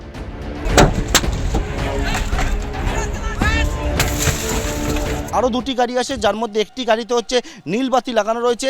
সেই গাড়ি সামনের যে পরিস্থিতি, ভয়ঙ্কর পরিস্থিতি, সেটা দেখে কোনো রকমে সেই গাড়ি ঘুরিয়ে নেয় এবং ঘুরিয়ে যখন নেওয়ার চেষ্টা করে সেই গাড়ির পিছনে কিন্তু ধাওয়া করা হয়। দেখতে পাওয়া যাচ্ছে উন্মুক্ত জনতা যা তাণ্ডব করছিল, তাদের কারোর হাতে লাঠি রয়েছে, বাঁশ রয়েছে, হাতে ইট রয়েছে, সেটা নিয়ে ওই গাড়িতে হামলা করতে থাকে। ততক্ষণে বিচারকের গাড়ির ওপরও ঢিল পাথর ছোড়া শুরু হয়ে গেছে। এরা ভারত রাষ্ট্রের মধ্যে খানিকটা অংশ নিয়ে Islamic Republic of West Bangladesh বানাতে চায়। রাজনৈতিক দল বিজেপি ছাড়া এই ঘটনার নিন্দা করলো বা কোনো রকম অন্য কথা বললো। আসলে রসুনের সমস্ত কোয়ারি গোড়া এক জায়গায়, শেকড় এক জায়গাতেই। যা হুমায়ুন, তাই সেলিম, তাই ববি হাকিম, তাই মমতা, তাই তৃণমূল, তাই মিম, তাই আপনাদের মোফাক্কেরুল ইত্যাদি। বুধবার সেখানে যে কি ভয়ঙ্কর পরিস্থিতি হয়েছিল তাই রাস্তা দেখলেই পরিষ্কার হয়ে যাবে। স্থানীয় সূত্রে জানা যাচ্ছে যে যখন রাস্তা ব্লক করা হয় তখন কিন্তু এই যে বড় বড় গাছের ডাল এখানে রয়েছে, এই গাছের গুঁড়ি, এইগুলোকে একেবারে রাস্তার মধ্যে ফেলা হয়। এই যে পাথরগুলো রাখা রয়েছে আমলিতলাতে, এবং এই পাথরগুলোকে নিয়ে এসে একেবারে রাস্তার মধ্যে নিয়ে আসা হয়। যারা এই কাজগুলো করেছেন সেই অ্যারেস্টগুলো হয়েছে, যথার্থভাবে তাদের শাস্তি হবে। কিন্তু মানুষের বিক্ষোভটা যে ন্যায্য ছিল তারও কিন্তু এটাই আমরা বলেছিলাম যে কারা করেছিল সেটা তাদের পরিচয়, তাদের রাজনৈতিক পরিচয় সবটা বেরিয়ে আসুক, এটা লুকোনোর কিছু নেই। সব মিলিয়ে বুধবার রাতে কতটা আতঙ্কের মধ্যে ছিলেন বিচারকরা তাই সিসিটিভি ফুটেজে স্পষ্ট। পার্থপ্রতিম ঘোষ, ময়ূর ঠাকুর চক্রবর্তী ও হিন্দলদের রিপোর্ট, এবিপি আনন্দ। দেখুন, যা ঘটলো, যা ঘটেছিল তা নিয়ে বারবার প্রশ্ন উঠছে পুলিশের ভূমিকা নিয়ে, প্রশ্ন উঠছে কেন্দ্রীয় বাহিনীর ভূমিকা নিয়ে, প্রশ্ন উঠছে একেবারে নির্বাচন কমিশনের ভূমিকা নিয়ে। আমি একটা বিষয় উল্লেখ করতে চাইব, সুপ্রিম কোর্ট মন্তব্য করেছিল এই জুডিশিয়াল অফিসারদের দায়িত্বের কথা মনে করিয়ে দিয়ে, যে জুডিশিয়াল অফিসাররা কাজ করছেন, আমরা সবাইকে বলছি তাদের নিয়ে প্রশ্ন তুলবেন না, প্রশ্ন করবেন না। কিন্তু যে ঘটনা ঘটলো তা তো প্রশ্ন তোলার থেকে আরও মারাত্মক হয়ে গেল। আমি এখানেই অরিন্দম বাবুর কাছে আসবো, প্রাক্তন পুলিশ কর্তা অরিন্দম আচার্যর কাছে। অরিন্দম বাবু, যেখানে পুলিশ সেদিন বলছে যে ওইখানটায় যে পরিস্থিতি তৈরি হয়েছিল, এত মেয়েরা ছিল, অনেক বাচ্চারা ছিল, সেই কারণে ফোর্স বের করতে দেরি হয়েছে। আমি বললাম, পুলিশ ওই সময় দাঁড়িয়ে পরিস্থিতিটা নিয়ন্ত্রণে আনার জন্য কি করতে পারতো যাতে পরিস্থিতি হাতের বাইরে না বেরিয়ে যায়? দেখুন, আমরা বেলডাঙ্গার ঘটনা দেখেছি, 30 ঘন্টা পথ অবরোধ। আমরা ওখানে দেখেছি যে আজকে এসপি বলছে শুক্রবার বলে নো অ্যাকশন। আমরা দেখেছি ফরাক্কায় আজকে মনিরুল ইসলাম একজন এমএলএ, তার কাণ্ড কারখানা দেখেছি, এফআইআর দেখেছি, অ্যারেস্টও দেখেছি। এগুলো হওয়ার কথাই। কারণ আপনাকে আজকে বলি, সুপ্রিম কোর্ট যেহেতু এই বক্তব্যটা বলেছে, আপনি যা বলেছেন তার সাথে আমি আরও একটা অ্যাড করি। 2 মার্চ সুপ্রিম কোর্টের চিফ জাস্টিস ডিভিশন বেঞ্চ বলেছে মোথাবাড়ির তীব্র ক্ষোভ শীর্ষ কোর্টের। এনআইএর তদন্ত নির্দেশ কি বলেছেন? দায়িত্ব পালনে সম্পূর্ণ ব্যর্থ প্রশাসন। আচ্ছা, আপনি আমাকে বলুন তো, যে আজকে সুপ্রিম কোর্টের ইনস্ট্রাকশন অনুযায়ী যে আজকে 705 জন বিচারক অন্য স্টেট থেকে এসছে এবং ট্রাইব্যুনাল করে দিয়েছে, 19টা ট্রাইব্যুনাল করেছে 23টা। এটা কিসের জন্য? এটা একমাত্র কারণ হচ্ছে বৈধ ভোটাররা কোনোভাবে যাতে ডিপ্রাইভড না হয়, অবৈধ ভোটাররা কোনোভাবে যেন চান্স না পায়। আপনি আমাকে বলুন, উইথ অ্যান ইন্টিমেশন আজকে বিচারকরা যাকে অ্যাডিশনাল ডিস্ট্রিক্ট জাজ, ম্যাডাম আপনি চিন্তা করুন, তারা আজকে যেখানে যাচ্ছে আজকে রংফুল রেস্টুরেন্ট, রংফুল কনফাইনমেন্ট করছে 7-8 ঘন্টা ধরে।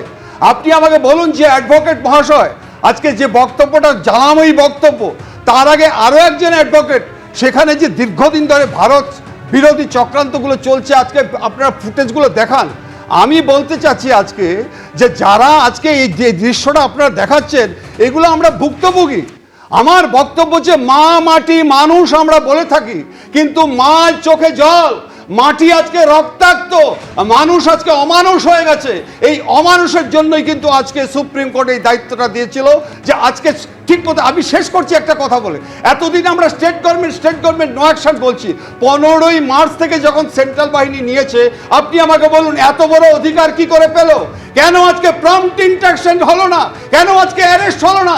কেন আজকে জুডিশিয়াল অফিসারদের জন্য ঘন্টার পর ঘন্টা ওরা আজকে মোবাইল যাচ্ছে না, আজকে টাওয়ার লোকেশন যাচ্ছে না, আজকে আপনার এসপি কোথায় ছিল, আজকে আইজি কোথায় ছিল? কেন আজকে তাদের এগেইনস্ট অ্যাকশন হবে না? কেন আজকে আমি সাধারণ মানুষ যারা আজকে হয়েছে তাদের অ্যারেস্ট করে? Those who are the root of all evils they should be arrested for future guidance and reference. আমি এইখানে শুধু উল্লেখ করতে চাইবো যে আমি দেখাচ্ছিলাম যে ফরাক্কার কংগ্রেস প্রার্থীর কথা বলছিলাম, যে ট্রাইব্যুনালে একেবারে এইটা নির্দেশ দিয়েছেন অবসরপ্রাপ্ত প্রধান বিচারপতি টি.এস. শিবজ্ঞানম, যে একেবারে অনতি বিলম্বে তার নামটা ভোটার লিস্টে ইনক্লুড করতে হবে। মানে ভারতীয় বিচার ব্যবস্থার একটা অংশ যখন ট্রাইব্যুনালের মাধ্যমে যারা বৈধ ভোটার তাদের নাম ভোটার লিস্টে ইনক্লুড করার কথা বলছে, সেই বিচার ব্যবস্থার আরেকটা অংশ হচ্ছেন বিচারকরা যাদের উপর হামলার ঘটনা ঘটছে এবং ঘন্টার পর ঘন্টা প্রশাসন কার্যত হাত গুটিয়ে বসে থাকছে। কতটা ভূমিকা ছিল প্রশাসনের, কতটা নেতিবাচক ভূমিকা ছিল, কালকে যখন রিপোর্ট পেশ করবে এনআইএ কি উল্লেখ থাকবে আমাদের সেদিকে নজর থাকবে। কিন্তু সুমনদা, এই যে রিপোর্ট, যে রিপোর্টে প্রশাসনের ভূমিকার আমি আবার বলছি ছত্রে ছত্রে কার্যত সমালোচনা রয়েছে। কি বলছেন এই রিপোর্টে মহামান্য সুপ্রিম কোর্টের প্রধান বিচারপতির বেঞ্চ?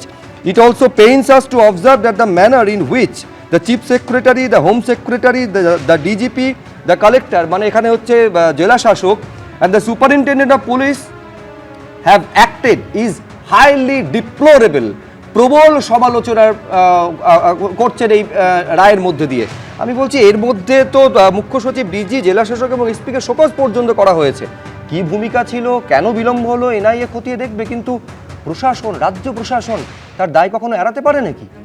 আমি বলছি যে যাদের কথা বললেন তারা কেউই, সবাই কিন্তু 15ই মার্চের ইলেকশন ঘোষণার পরে তাদেরকে নিয়োগ করা হয়েছে এবং তাদের সম্পর্কেই উষ্মা প্রকাশ করা হয়েছে পরিষ্কারভাবে। দেখুন, ওই বিভি নাগরত্ন, যিনি সুপ্রিম কোর্টের মাননীয় বিচারপতি, তিনি গতকাল বোধহয় একটা খুব ভালো কথা বলেছেন, যে 3টে প্রতিষ্ঠানের কথা উল্লেখ করে তার মধ্যে নির্বাচন কমিশনও, তাদের যে নিরপেক্ষতা, সেই নিরপেক্ষতা যদি কোনোভাবে ক্ষতিগ্রস্ত হয়, ভারতবর্ষের গণতন্ত্র কীভাবে ক্ষতিগ্রস্ত হবে, দেশের স্ট্রাকচার কীভাবে বিপন্ন হবে, সে কথাটা তিনি বারবার করে উল্লেখ করেছেন। আপনারা বলুন তো, যে এই যে ধরুন আজকে যেই বিচার বিভাগের যারা অফিসিয়াল এবং বিচারকরা, তারা কেন আজকে ভোটার লিস্ট সংশোধনের কাজে যুক্ত?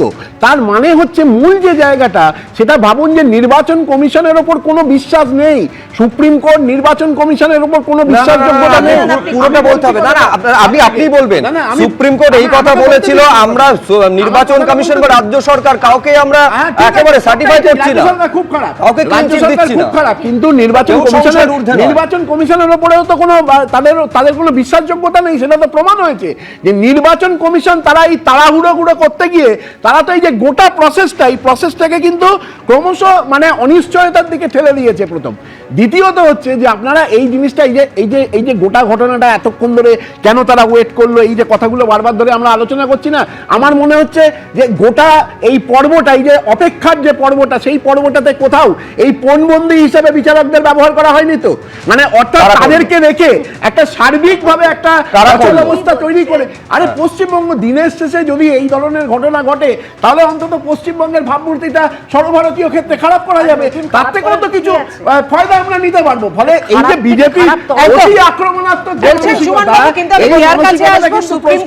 আমি একটু সুপ্রিম কোর্টের কথা মনে করিয়ে দিই যে এই প্রসঙ্গে বলতে গিয়ে কিন্তু সুপ্রিম কোর্ট বলেছিল যে এই ঘটনার পেছনে কারা রয়েছে, কারা করেছে তা আমরা জানি, এবং বারবার এটা বলেছিল যে এটা এই মানে চলমান প্রক্রিয়াকে ব্যাহত করার একটা সুপরিকল্পিত পদক্ষেপ। একদম ঠিক কথা, ঠিক কথা। আরে আমার নাম কি? বিষয়টা হচ্ছে, স্যার আমি একটু বলিনি, একদম ঠিক ঠিক। Polarise state is West Bengal. Supreme কোর্টের চিফ জাস্টিস বলেছে, এরপর কোনো কথা থাকে? আজকে কে দেখুন, বিষয়টা হচ্ছে যে যেটা মাননীয় সুপ্রিম কোর্ট বুঝতে পেরেছে, সারা দেশ বুঝতে পেরেছে, নতুন করে তৃণমূলের মুখপাত্র বলছেন পশ্চিমবঙ্গের ভাবমূর্তি, আর ভাবমূর্তি তো খারাপ হয়ে গেছে সেই 2011 সালের 2রা মের পর থেকে, যে এরকম একটা ধাপ্পাবাজের সরকার এসছে পশ্চিমবঙ্গটাকে শ্মশান বানিয়ে দিয়েছে। ভাবমূর্তি নতুন করে খারাপ করার কিছু নেই। আর মমতা ব্যানার্জি খুব ইন্টারেস্টিং কথা বলেছে, যেটা অরিন্দম স্যার বললেন, একদম ঠিক কথা বলেছেন, যে মাননীয় সুপ্রিম কোর্ট বুঝতে পেরেছে যে পোলারাইজ স্টেট হয়ে গেছে। মমতা ব্যানার্জি এই পোলারাইজেশনের রাজনীতি করেই উনি ভাবছেন উনি ডিভিডেন্ড পাবেন নির্বাচনে। কিন্তু আরেকটা শেষ কথা বলি, নির্বাচনে মমতা ব্যানার্জি ইতিমধ্যে চিন্তা করুন, উনি ইভিএম কে দোষ দেওয়া শুরু করে দিয়েছে। আচ্ছা, যেখানে তৃণমূল জয় হবে, খুব কম আসনে হলো, যেখানে তাহলে সেখানে ইভিএম কাজ করবে। মমতা ব্যানার্জি এখন এই তৃণমূলের যিনি মুখপাত্র আছেন, আমি জানি না উনি কোনটি নাকি আসল মুখপাত্র, আরে 1998 থেকে 2002 পর্যন্ত গবেষণা হয়েছে যে কিভাবে বাংলাকে কাজে লাগিয়ে গুজরাটে কিভাবে বিজেপি ক্ষমতা এসেছিল, সেটা অক্সফোর্ড বিশ্ববিদ্যালয়ে গবেষণা হয়েছে, সেটা অক্সফোর্ড বিশ্ববিদ্যালয়ে গবেষণা হয়েছে। তিনি জানেন মণিপুর হবে, নতুন কিছু তিনি নয়, জানেন পশ্চিমবঙ্গে হবে, বাংলাদেশের নির্বাচন, বাংলাদেশে ভারতের সীমান্তবর্তী অঞ্চলে জামাত আর পশ্চিমবঙ্গে এই দিকটাতে আরো উত্তেজনা সৃষ্টি করা। হ্যাঁ, আমি বলছি অনুপ্রবেশের প্রসঙ্গ যখন এই ঘটনার ক্ষেত্রেও সামনে আসছে, আমি দর্শকদের স্মরণ করিয়ে দেবো, আমি শতরূপের কাছে আসবো, যখন এনডিএ শরিক ছিলেন মমতা বন্দ্যোপাধ্যায়, এই অনুপ্রবেশ নিয়ে সব থেকে বেশি সরব হয়েছিলেন তিনি, এবং তাকে বলতে না দেওয়ায় ওই সংসদে বসে তিনি একদম কেঁদে পর্যন্ত ফেলেছিলেন।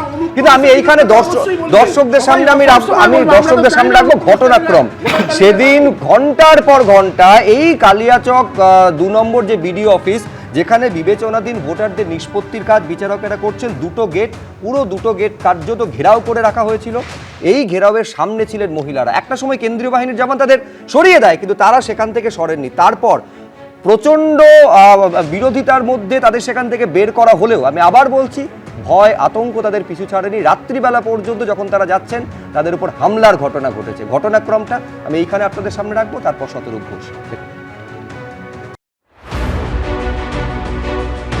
বুধবার গভীর রাতে কালিয়াচক 2 নম্বর বিডিও অফিস থেকে বেরোনোর পর এমনই ভয়ঙ্কর অভিজ্ঞতার সাক্ষী হতে হয়েছে 3 মহিলা সহ 7 জন জুডিশিয়াল অফিসারকে। High court take care of my children, take care of my children if something happens to me. তবে শুধু রাস্তাতেই নয়, বুধবার সকাল থেকেই বিক্ষোভকারীরা জড়ো হতে শুরু করেছিল কালিয়াচক 2 নম্বর বিডিও অফিসে। বুধবার দিন হয়েছিল, রাস্তা ঘেরা হয়েছিল, এসছিলাম, চলে গেছে বাড়ি, একটা ঢোকা যায়নি। কেন ছিল, ভিড়টি ছিল, মানে ঘেরা হয়েছিল ব্লক, সিচুয়েশন একটু সেন্সিটিভ ছিল। কিরকম ছিল বুধবার সকালে কালিয়াচক 2 এর বিডিও অফিস চত্বরের পরিস্থিতি? ইতিমধ্যে সামনে এসেছে সেই ছবি। সাইড থেকেও ঢোকার চেষ্টা করছে, গেটটা না থাকলে সব ঢুকে যেত। প্রত্যক্ষদর্শীদের দাবি, ভোটার তালিকা থেকে নাম বাদ যাওয়ার প্রতিবাদে বুধবার সকালে এসে প্রথমে বিডিও অফিসের গেটে জড়ো হয় মহিলারা, পরে আসেন পুরুষরা। হাতে জাতীয় পতাকা নিয়ে শুরু হয় বিক্ষোভ। কিছুক্ষণের মধ্যে সামনের গেটে জড়ো হয়ে থাকা মহিলারা ঢুকে পড়েন বিডিও অফিসের ভিতরে। মহিলাগুলো এখনো ভেতরে, ওরা তো ভেতরে এসে তখন ঢুকেছে ম্যাডাম, তারপর আর বেরাবে কি করে? গেট তো খুলতে পারেনি, গেট খুললে তো মুশকিল আছে। এই এবার গেট খুলে বার করে দিবে, ওই তো খুলছে, লাঠি চার্জ করেছে, তারপর পালিয়েছে। লাঠি চার্জ করলো না, ওই তো বের করছে। আরে পরিস্থিতি কন্ট্রোলের বাইরে চলে গেছিল।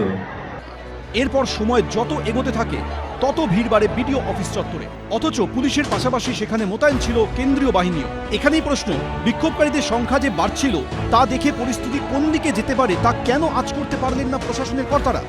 সিআরপিএফরা 2-3বার এসে বিডিও স্যারের কাছে ভিডিও করে এসে বলেছে, বিডিও স্যার ওদের একজন নেতাকে ডাকলো, যে দাড়িওয়ালা একজন এসেছিল কম বয়সে, বলছে যে দেখো এরা কিন্তু বাইরের ফোর্স, তো এরা 2-3বার আমাদেরকে বলতে আসলো, কিন্তু পরিস্থিতি কন্ট্রোলের বাইরে চলে গেলে কিন্তু কাউকে ছাড়বে না তখন। এভাবেই দিন গড়িয়ে বিকেল গড়িয়ে রাত হয়ে যায়, কিন্তু তখনও বিডিও অফিসের বাইরে ছিল প্রচুর মানুষের জমায়েত। শেষে কলকাতা হাইকোর্টে প্রধান বিচারপতি নির্দেশ দেওয়ার পর পুলিশ সুপার বাহিনী নিয়ে যান। এরপর মালদার পুলিশ সুপারের নেতৃত্বে ঘটনাস্থলে পৌঁছয় আরও কেন্দ্রীয় বাহিনী ও পুলিশ। কিন্তু তখনও গেটের বাইরে অসংখ্য বিক্ষোভকারী বিক্ষোভ দেখাচ্ছেন। ফলে অভিযোগ, গাড়িতে উঠেও দীর্ঘক্ষণ বসে থাকতে হয় বিচারকদের। ওই তো এসপি এসছে, ওই তো এটা পাইলট, এটা এসকর্ট মনে হচ্ছে, দুদিকে লাইন করে। বাইরে বিএসএফ আছে, বাইরে বিএসএফও আছে। মানে এই রুটটা পুরোটাই ম্যাডাম বিএসএফ আছে। বেআইনি জমায়েত এখানে করা যাবে না। এরা সরকারের কাজে এসছে, আপনাদের যা কিছু বক্তব্য সরকারিভাবে শোনা হবে, আইনের মাধ্যমে শোনা হবে, বিচারের মাধ্যমে শোনা হবে। সুপ্রিম কোর্টের এটাই অর্ডার, এটা মাইকিংয়ের মাধ্যমে বলা দরকার ছিল, এটা নাম্বার ওয়ান। কিন্তু সেটা হয়নি, সিদ্ধান্তহীনতায় ভুগেছে। বিশেষজ্ঞদের মতে এই ধরনের পরিস্থিতিতে প্রথমে বিক্ষোভকারীদের হটিয়ে দিয়ে যাতায়াতের রাস্তা ফাঁকা করে দেওয়ার কথা পুলিশের, তারপরে আটকে পড়াদের উদ্ধার করে বাইরে নিয়ে যাওয়া উচিত। কিন্তু অভিযোগ, বাইরে যখন শয়ে শয়ে বিক্ষোভকারী বিক্ষোভ দেখাচ্ছে, তার মধ্যে দিয়েই কোনো ক্রমে কর্ডন করে বের করা হয় বিচারকদের, যার জেরে যথেষ্ট আতঙ্কিত ছিলেন সকলে। ভয় আর উৎকণ্ঠা ছড়ে পড়েছে সামনে আসা ভিডিওয়। ম্যাডাম যদি ঢিল ছড়ে না তাহলে মাথাটা নামিয়ে নেবেন, এই দিকটা নিচে না, মাথাটা একদম নামিয়ে নেবেন। হ্যাঁ আচ্ছা, ব্যাগটা পেছনে দিয়ে দে, আমার তোর সবই একদম কাজের খুব পাশে থাকার দরকার। না, ব্যাগটা সাইডে রাখতে পারলে গার্ড হবে। আচ্ছা আচ্ছা আচ্ছা, ব্যাগ বিশ্বাস নাই তো ঢিল ছুটতে পারে। ঠিক আছে। কোনো ক্রমে বিডিও অফিস থেকে বেরোনোর পরেও বিচারকদের রেহাই মেলেনি বলে অভিযোগ। কিছুক্ষণের মধ্যেই গাড়ির উপরে হামলা হয়। ছুড়েছে না? লেগেছে? কিছু লেগেছে? না না না, লাগেনি, বডিতে লেগেছে। নিশ্চিত নিরাপত্তার মধ্যে বেষ্টনী দেওয়া দরকার ছিল, সেন্ট্রাল ফোর্স দরকার ছিল, মালদা ডিস্ট্রিক্টের যে কমান্ডো বাহিনী স্যাপ তাদেরকে নিয়ে আসা দরকার ছিল, র্যাব দরকার ছিল, 4-5টা গাড়ির দরকার ছিল। অর্থাৎ আমি যে বিচারকদেরকে ওখান থেকে বার করব, সাইমেন্টেনিয়াস 2টো রুট আমাকে বেছে রাখতে হবে, যেখান থেকে বার করব। বুধবারের ঘটনায় শুরু থেকেই প্রশ্নের মুখে পড়েছে পুলিশের ভূমিকা। এখন এ নিয়ে সোমবার সুপ্রিম কোর্টে এনআইএ কি রিপোর্ট জমা দেয়, নজর এখন সেদিকেই। ময়ূর ঠাকুর চক্রবর্তী, সৌমিত্র রায়, এবিপি আনন্দ। দেখুন, প্রতি মুহূর্তে এই শব্দগুলো যখন শুনছি না, আমরা ভেতর থেকে এখান থেকে আঁতকে উঠছি। তাহলে ভাবুন, বিচারকরা গাড়ির মধ্যে বসে প্রাণ সংশয়ের আশঙ্কা প্রকাশ করছেন, তাদের কি অবস্থা হতে পারে ওই সময়। তারা সুপ্রিম কোর্টের কাছে নিরাপত্তা চাইছেন, তারা বলছেন যে আমাদের সন্তান সন্ততিকে আপনারা রক্ষা করবেন, খেয়াল রাখবেন, দেখবেন। সুপ্রিম কোর্টকে বলছেন। আমি এখানেই শতরূপের কাছে আসবো। শতরূপ, তুমি বলো এইরকম একটা পরিস্থিতি কেন তৈরি হবে? কেন্দ্রীয় বাহিনী কোথায় ছিল? পুলিশ কি করছিল? তৎক্ষণাৎ পুলিশ যখন দেখলো সকাল থেকেই বিক্ষোভকারীদের জমায়েত হচ্ছে, তাহলে তখনই কেন হটিয়ে দিল না, তখনই কেন ব্যবস্থা নিল? একদম দেখুন, এখানে সুমনদা একটা কথা বলছেন যে 98 থেকে 2002 সাল অক্সফোর্ডের গবেষণায় পাওয়া গেছে কিরকম ভাবে দাঙ্গা করে গুজরাটে বিজেপি জিতেছে। ঠিক কথা, 98 থেকে 2002 সাল মমতা বন্দ্যোপাধ্যায় কাদের সঙ্গে ছিলেন নিশ্চয়ই সেটাও জানা আছে, তার জন্য অক্সফোর্ডের গবেষণা লাগবে না। দাঙ্গা করে গুজরাটে বিজেপি জেতার পরে পশ্চিমবাংলা থেকে মোদিকে ফুলটাকে পাঠিয়েছিল মমতা বন্দ্যোপাধ্যায় কিনা সেটা নিশ্চয়ই জানা আছে, এর জন্য অক্সফোর্ড লাগবে না, কেমব্রিজ লাগবে না। এবার যে কথাটা এখানে হচ্ছে, দেখুন ভাই, ইলেকশন কমিশনের কাছে আবেদন করা সত্ত্বেও জুডিশিয়াল অফিসারদেরকে ইংলিশ বাজারে শিফট করানো হলো না। ইলেকশন কমিশনের কাছে এবং পুলিশের কাছে আবেদন করা সত্ত্বেও তাদেরকে পুলিশ নিরাপত্তা দেওয়া হলো না, ইলেকশন কমিশনও সেখানে ইন্টারভিন করলো না। আমি এর আগের বার বললাম, নজরুল ইসলাম ওখানকার তৃণমূলের ক্যান্ডিডেট, তার নামটা ক্লিয়ার হয়ে গেল অ্যাডজুডিকেশন থেকে, কিন্তু সাধারণ ভোটারদের নাম ক্লিয়ার হলো না। যে যাই বলুক না কেন, এর মধ্যে একটা প্যাটার্ন আছে, একটা মানচিত্র আছে, সবাই বুঝতে পারছে। এবং দেখুন, একটা কথা বলছি যে ভারত বিরোধী চক্রান্ত ইত্যাদি কথা বারবার করে উঠে আসছে। সত্যি যদি গোটা ঘটনার মধ্যে কোথাও কোনো বিচ্ছিন্নতাবাদী ভারত বিরোধী চেষ্টা থেকে থাকে, যদি সামনে আসে, তাহলে তার বিরুদ্ধে ব্যবস্থা নিতে হবে, তাদেরকে শুলে চড়ান। কিন্তু যদি এরকম কিছু সামনে না আসে, এটা যদি শুধুমাত্র ভোটার লিস্ট থেকে বাদ পড়ে দেওয়ালে পিঠ থেকে যাওয়া মানুষের স্বাভাবিক বিক্ষোভ হয়ে থাকে, তাহলে সেটাকে কিন্তু কোনো রকম দাগ যেন না লাগানো হয়, এটা আমরাও আবেদন করছি। ক্রিমিনাল পার্টটাকে অবশ্যই ব্যবস্থার মধ্যে আনতে হবে। তবে হ্যাভিং সেড দ্যাট, শেষ কথা আমি এখানে বলছি, ভারতের গণতন্ত্র নিয়ে আমরা গর্ব করি। আমি একজন কমিউনিস্ট, কিন্তু আমি মনে করি চায়নার থেকে আমাদের ভারতের গণতান্ত্রিক ব্যবস্থা অনেক উন্নত ব্যবস্থা। চায়নার থেকে আমাদের ভারতের ডেমোক্রেটিক স্ট্রাকচার অনেক উন্নত একটা স্ট্রাকচার বলে আমি একজন কমিউনিস্ট হিসেবে এবং ভারতীয় হিসেবে আমি গর্বিত। সেই জায়গায় ভারতের ভোটে ভারতীয়রা ভোট দিতে পারবে না, তাদের একটা অংশকে জাতের নামে, ধর্মের নামে, লিঙ্গের নামে বাদ দিয়ে দেওয়া হবে। ধরুন, এটাও কিন্তু ভারত বিরোধিতাই। আমি বলছি আপনাকে, ধরুন বিহারে এত রকমভাবে মানুষের নাম তো বাদ দেওয়া হলো, ভোটটা হয়ে গেল, সরকার গঠিত হয়ে গেল, যাদের নামটা বাদ দেওয়া হয়েছিল তাদের মধ্যে অনেকে এখন তাদের নামটা আবার ফেরত চলে আসছে লিস্টে, তারা অ্যাপিল করার ফলে। এর মানেটা কি? তারা জেনুইন ভোটার ছিল, বোনাফাইড ভোটার ছিল, কিন্তু তাদের মতামত ছাড়া একটা সরকার নির্বাচিত হলো। বলুন, এইটাকে আমি ভারতের গণতন্ত্রের স্ট্রাকচারের বিরোধিতা হিসেবে ধরবো কি ধরবো না? আমার এই জায়গা থেকেই একটা আবেদন, ভারতের গণতন্ত্রকে আমাদের সবাইকে বুক দিয়ে রক্ষা করতে হবে। তার জন্য ভারতের গণতন্ত্রে যেন ভারতের মানুষ অংশগ্রহণ করতে পারে, এইটা হচ্ছে তার প্রথম কন্ডিশন। এই কন্ডিশনটাকে বাদ দিয়ে আর কোনো কন্ডিশন খাটে না। এই কন্ডিশনটাকে যেন সবাই মিলে আমরা পাহারা দিতে পারি। আমি শুধু এইখানে বিশ্বনাথ চক্রবর্তীর কাছে যাওয়ার আগে আমি আবার সেই অংশটা সুপ্রিম কোর্টের পড়বো, যেখানে সুপ্রিম কোর্ট বলছে একেবারে পরিকল্পনা করে এই ঘটনা ঘটানো হয়েছিল, calculated, well planned and deliberate act. একেবারে এই প্ল্যানটা আপনার কোথাও কি মনে হয় বিশ্বনাথ দা, দেখুন তদন্তে পুরোটা উঠে আসবে সত্যি এর মধ্যে কত বড় ষড়যন্ত্র ছিল, কিন্তু সুপ্রিম কোর্ট যখন বলছে ওয়েল প্ল্যান, তার মানে পরিকল্পনাটা ঠিক কি করা হয়েছিল? এইটা পরিকল্পনার একটা কি অংশ ছিল যে সামনে মহিলাদের রেখে তারপর তাদের আটকে দেওয়া এবং তারপর তাদের উপর একটা প্রেশার ক্রিয়েট করা বিচারকদের উপরে?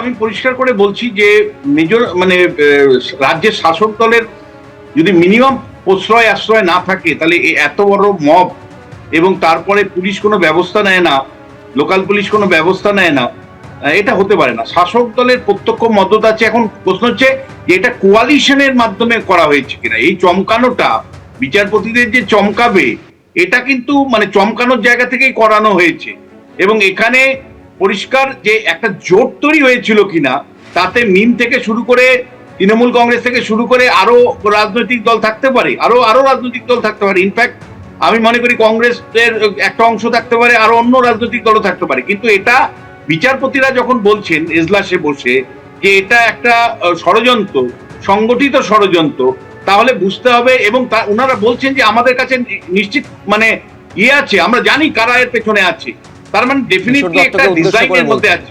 কিন্তু আমি তোমাকে পরিষ্কার করে বলতে চাই, ইলেকশন আসবে যাবে, কিন্তু এইরকম একটা ঘটনা যে 7 জন বিচারপতিকে আটকে রেখে পণবন্দির মতন এবং 7 জন বিচারপতি প্রায় প্রাণ রক্ষা কোন রকমে করে বেরিয়ে আসতে পেরেছেন, এই ছবি কিন্তু আমি তোমায় বলছি রুল অফ লর জায়গা থেকে যদি বিচার করি ভয়ঙ্কর ছবি। এবং নির্বাচন আসবে যাবে, এ ক্ষমতায় আসবে ও ক্ষমতায় আসবে, কিন্তু বেসিক ডেমোক্রেসির বেসিক জায়গা হলো রুল অফ ল, সেটা কিন্তু রিয়েলি থ্রেটের মধ্যে আছে। একদম আপনি যেটা বলছেন এবং সেই ঘটনা সেই ছবি আমরা দেখে প্রতি মুহূর্তে চমকে উঠছি, কিন্তু এর পেছনে কারা, কাদের গাফিলতি ছিল, এটাই তদন্ত করছে এনআইএ। মোথাবাড়ির ঘটনায় সোমবার সুপ্রিম কোর্টে রিপোর্ট জমা দিতে হবে এনআইএ। শনিবারের পর আজকেও কালিয়াচকের বিডিও অফিসে গেল এনআইএ। আর হামলার মুখে পড়া বিচারক থেকে শুরু করে উদ্ধারকারী কেন্দ্রীয় বাহিনীর জওয়ান, গাড়ির চালকের সঙ্গে কথা বলল এনআইএ টিম। প্রতিবেদন দেখুন, তারপর আসছে। মালদার মোথাবাড়ির ঘটনায় সোমবার সুপ্রিম কোর্টে রিপোর্ট দেওয়ার কথা রয়েছে এনআইএর। বুধবার মোথাবাড়িতে বিভীষিকাময় পরিস্থিতির মুখে পড়েন জুডিশিয়াল অফিসাররা। বিডিও অফিসে ঘণ্টার পর ঘণ্টা ঘেরাও, মাঝরাতে উদ্ধারের পরও রাস্তায় গাড়ি আটকানোর চেষ্টা, ইট বৃষ্টি, বাদ যায়নি কিছুই। ছুড়েছে না? লেগেছে? কিছু লেগেছে? না না না লাগেনি, বডিতে লেগেছে। এই দিকটাতেই ছুড়েছে। সামনে এসেছে বুধবার রাতের সেই ভয়ঙ্কর ঘটনার মুহূর্তের সিসি ক্যামেরা ফুটেজ। প্রশ্ন উঠছে, সুপ্রিম কোর্টের নির্দেশে এসআইআর এর কাজ করছেন যাঁরা, সেই বিচারকদের ঘিরে এরকম বিক্ষোভ হলো কি করে? পরিস্থিতি কেন নিয়ন্ত্রণ করা গেল না? পুলিশ প্রশাসন কি করছিল?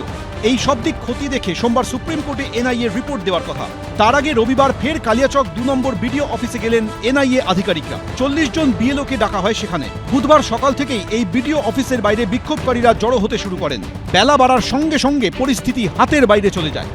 বিক্ষোভের জেরে মধ্যরাত পর্যন্ত বিডিও অফিসেই বন্দী হয়ে থাকতে হয় জুডিশিয়াল অফিসারদের। রাত 11:15 নাগাদ পুলিশ সুপারের নেতৃত্বে কেন্দ্রীয় বাহিনী তাদের উদ্ধার করে।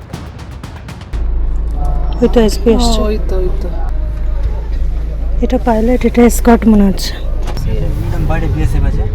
উদ্ধারকারী কনভয়ের চালকের সঙ্গে এদিন কথা বলেন এনআইএ আধিকারিকরা। বুধবার রাতে পুলিশ ও কেন্দ্রীয় বাহিনীর ঘেরাটোপে বিডিও অফিস থেকে বেরোনোর পরও রাস্তায় হামলার মুখে পড়ে বিচারকদের গাড়ি।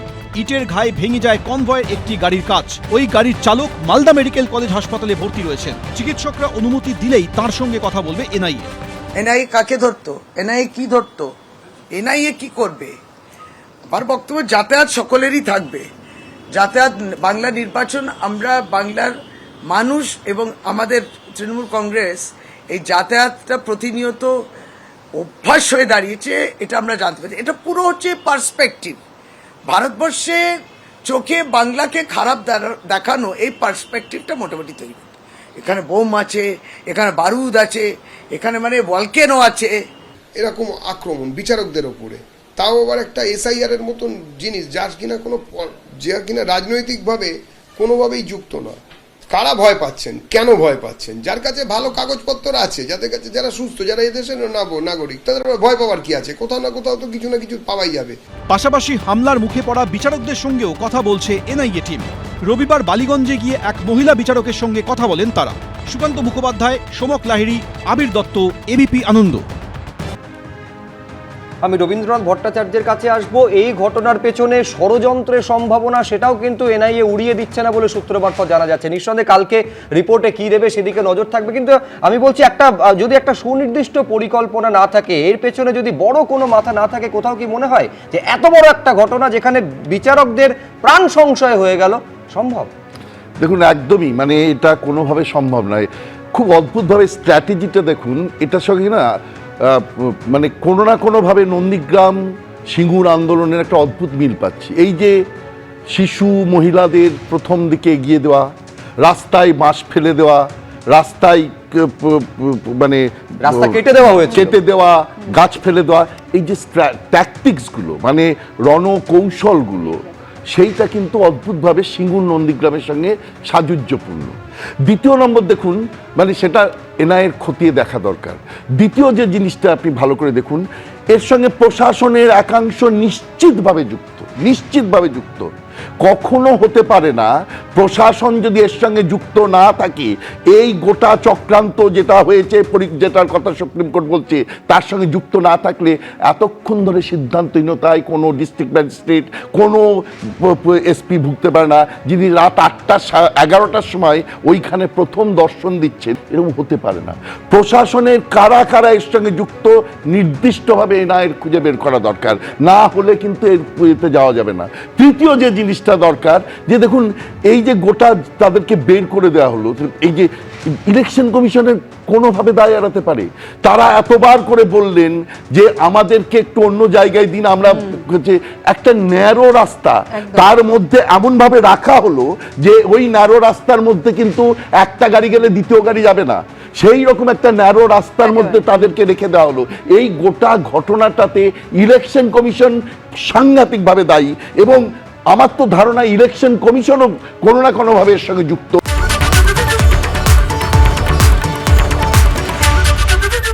এবিপি আনন্দ, এগিয়ে থাকে, এগিয়ে রাখে।